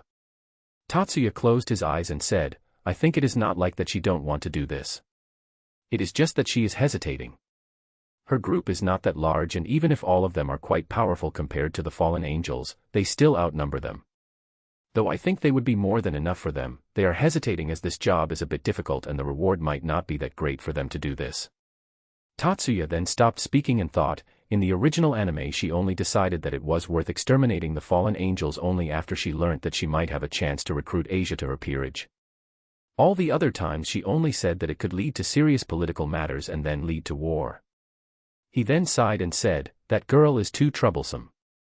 Sanan then looked at Tatsuya and asked, then why is she not asking someone's help? Tatsuya looked at her and said, remember, Sona told us about her engagement with Riser and how she hates to be used as the bargaining chip for her family. I guess that she wants to prove that she is a capable heir of the Gremory house and can achieve great things even without the marriage. Kagura asked, then why don't she just cancel the engagement, and thinking of Riser-san, he is not that bad once you prove your worth to him. I think he is an understanding person. Tatsuya nodded his head and said, there are two problems with that. 1. Her father is very insistent on marrying her to the House of Phoenix for their wealth and support, and since Rias is only a heir, she do not have any actual say in this matter. 2. It is just as you said that Riser is understanding only after you show your worth, which she have not. She have no rating game record as she is very young, she is not a genius as well, and she do not possess any achievements of her own. She is only made a high-class devil, only because of her lineage and Surzek's being a Mao. In her comparison, I think her queen is far stronger than her. So there you have it, the fact that her only worth is that she is a Gremory. There is nothing great about her to make Riser understand her situation, and the fact that he is a massive pervert increases his motivation to marry her even more. They all thought for a while and nodded their head, since they all were safe from Riser's Leechrouse gaze because they were in Tatsuya's team made them forget about his perversion. Tatsuya then said, anyway, that's not the issue we are dealing with. The problem that we are facing is that those fallen angels are after Asia, and the only reason that I could think of must be her sacred gear. All of them then came out of their thoughts and become serious. Tatsuya then said, I guess that they either want Asia to join their ranks or simply steal her sacred gear for themselves. Ingvild's eyes then widened and she said, but didn't you said that the sacred gear is connected to one's soul itself? Tatsuya nodded his head in response and said, yes, the sacred gear is connected to one's soul itself, but it can be removed forcefully by various methods, but those methods have various side effects for the original host of the sacred gear. In the worst case scenario, Ingvild then looked serious and said, the host can die, right? Tatsuya nodded his head, making all of them gasp in shock. Asia, who heard the sudden news, became slightly worried, but she then felt a hand on her shoulder. She then turned her head and saw Tatsuya looking at her. Tatsuya then gave a small smile and said, don't worry, you are more than capable to take all of them head on, and you have all of us here as well. We can take on any force that threaten us. Hearing his words, Asia felt a bit better and smiled. Tatsuya smiled as well and said, and even if that's not enough, I can also destroy the whole town, though I have to ask for forgiveness from Yusaka and Amaterasu after that. The girls who heard him suddenly stood up and said, no, don't do any of that, if you have to visit that goddess again. Tatsuya was dumbfounded by them, but he laughed awkwardly in remembering his last meeting with Amaterasu. She nearly took his virginity after both of them were drunk on the sake that she gave to him and was only able to get out of situation because Yasaka pulled him out of there. Tatsuya then looked at his team and said, "Well, leaving that aside, Asia, I want you to be in company of someone from the team at all times." Asia nodded her head and said, "Understood." Tatsuya then nodded his head and said, "And also one other thing, it seems like some of those fallen angels are stalking other members of the team as well. Make sure to not act suspiciously and only take actions if necessary, and if you have to take the action, either kill them or kill them after interrogating them. Try your best to not let them leave after they have seen your powers."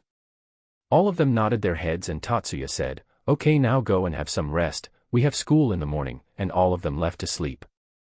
Chapter 80, Issei's Death. After the meeting on that, Tatsuya and his group made sure that someone was with Asia at all time, and all those brave souls who tried to take her with them were mysteriously never seen again. Seeing that their fellow fallen angels were disappearing, the others thought that it was Tatsuya and his group's fault, but since they were unable to detect anything supernatural about them as they had hid their presence, the only thing that they were able to sense was Asia's sacred gear, as Tatsuya had instructed her to do so, in order to not cause suspicion. Though this plan still had a drawback, as Rias too came to know about the presence of a sacred gear inside Asia. But she didn't interfere with her as she was still busy recruiting Issei. Though Tatsuya thought about taking his sacred gear from him without killing him and asked about it to Drake, but he denied it by giving the reason that Tatsuya was already too powerful and living inside him would only make him feel inferior to him. Tatsuya respected his wishes as he was his good friend and didn't say anything to oppose his decision. He also thought that it would be amusing when he would be called the Boob Dragon in future. Right now Tatsuya is outside his home secretly following Issei on his date. Though he was only watching, he thought that it was very amusing as he used his telepathy to hear their thoughts and how Rainer's thoughts were complete opposite of what she was saying. Soon they reached the infamous fountain inside the park, and he silently sat on the bench and took out some popcorn and then sat back to enjoy the show. Tatsuya saw that Rainer's eyes turned cold and she started to approach him. He then heard Issei's thought, which said, "Finally, I am going to get my first kiss, and after that we will go to a love hotel, and then I will finally lose my virginity while enjoying those bouncy tits." Tatsuya, who heard all that, thought, "Dude, even I was not able to go forward in relationship so fast, and even I am a bit on the carnivorous side, and you who cannot even call your crush by her first name for fucking 4 seasons is thinking of getting laid in just one date. How much of self-confidence do you have, dude?" Tatsuya then saw her whispering something in his ears and saw that Issei's expression changed a bit. He then connected to Draig's consciousness and said, "Last chance, Draig. Do you really want your host to become a devil?" Draig heard him and said, "Yes, I have observed him through your memories and minor leaks in his consciousness. I believe that this would be the only way that he would be able to survive in this world." He paused for a while and then said, "Though, if that Gremory doesn't arrive on time, make sure to save him. I don't want to be sealed for a long time so soon." Tatsuya heard him and said, "Don't worry, brother, I promise to not let him die. At least for today." Draig became confused and said, "Why only today?" Tatsuya smiled and said, "Knowing him, he would jump on the face of death for tits, and I am not his babysitter to save him every time." Draig twitched his lips but was unable to deny him. Tatsuya then saw Rainier transform into her fallen angel form, and the first thing that came to Issei's mind was, her tits became even bigger. Tatsuya and Draig both fell silent for a moment, and Tatsuya said, "Draig, just checking this, but are you really sure about this situation and be with him?" Draig thought for a while and then said, "Even I am starting to regret a bit." Soon Rainier formed a light spear in her hand and then impaled it in Issei's stomach, causing him to lie down in a pool of his own blood. She then said the same lines that she said in the anime and then took off. Tatsuya looked at Issei and said, "Draig, just tell me when he is about to die." Draig only nodded his head in response. Tatsuya and Draig then talked about a bit for a while, and then a red magic circle appeared below Issei. Tatsuya looked at the circle in amusement and thought, so the show finally begins. He then said, "Draig, what do you think about her method of recruiting him?" Draig thought for a while and said, "Well, I think that it was quite a wrong way to do things, but knowing this pervert, he would not have taken things seriously if he would not have died once before being reincarnated as a devil, and truthfully it doesn't matter to me how she do things. If this brat is able to become stronger, I don't mind if she murder him herself and then make him her servant. The only thing I know is that if he becomes powerful, he could easily fend off those who stand in his way, and that's what is important in this world." Tatsuya then asked, then don't you care about your host if he dies? Drake laughed and said, I do care about my host's life, that's why I am lowering myself to the level of becoming a servant of the Gremry brat. If not for that, do you think that the heavenly dragon of domination would bow to anyone? I even asked you to help him if he was about to die. Tatsuya looked at Drake and smiled and then said, I guess you really are a good dragon. Drake looked proud and said, of course, I am the best. What else do you expect from the heavenly dragon of domination? Tatsuya looked at him with a neutral look and then said, yeah, the heavenly dragon who wants to dominate over Albion in bed. Drake suddenly became pissed and said, don't bring that up. It is one of those things that I don't want to be reminded of. Tatsuya laughed for a while and then calmed down. He then looked at Rias and said, looks like she is about to go, well good night Drake, tell me if something interesting happened at your end. Drake nodded and said, good night friend, and then all of them teleported away.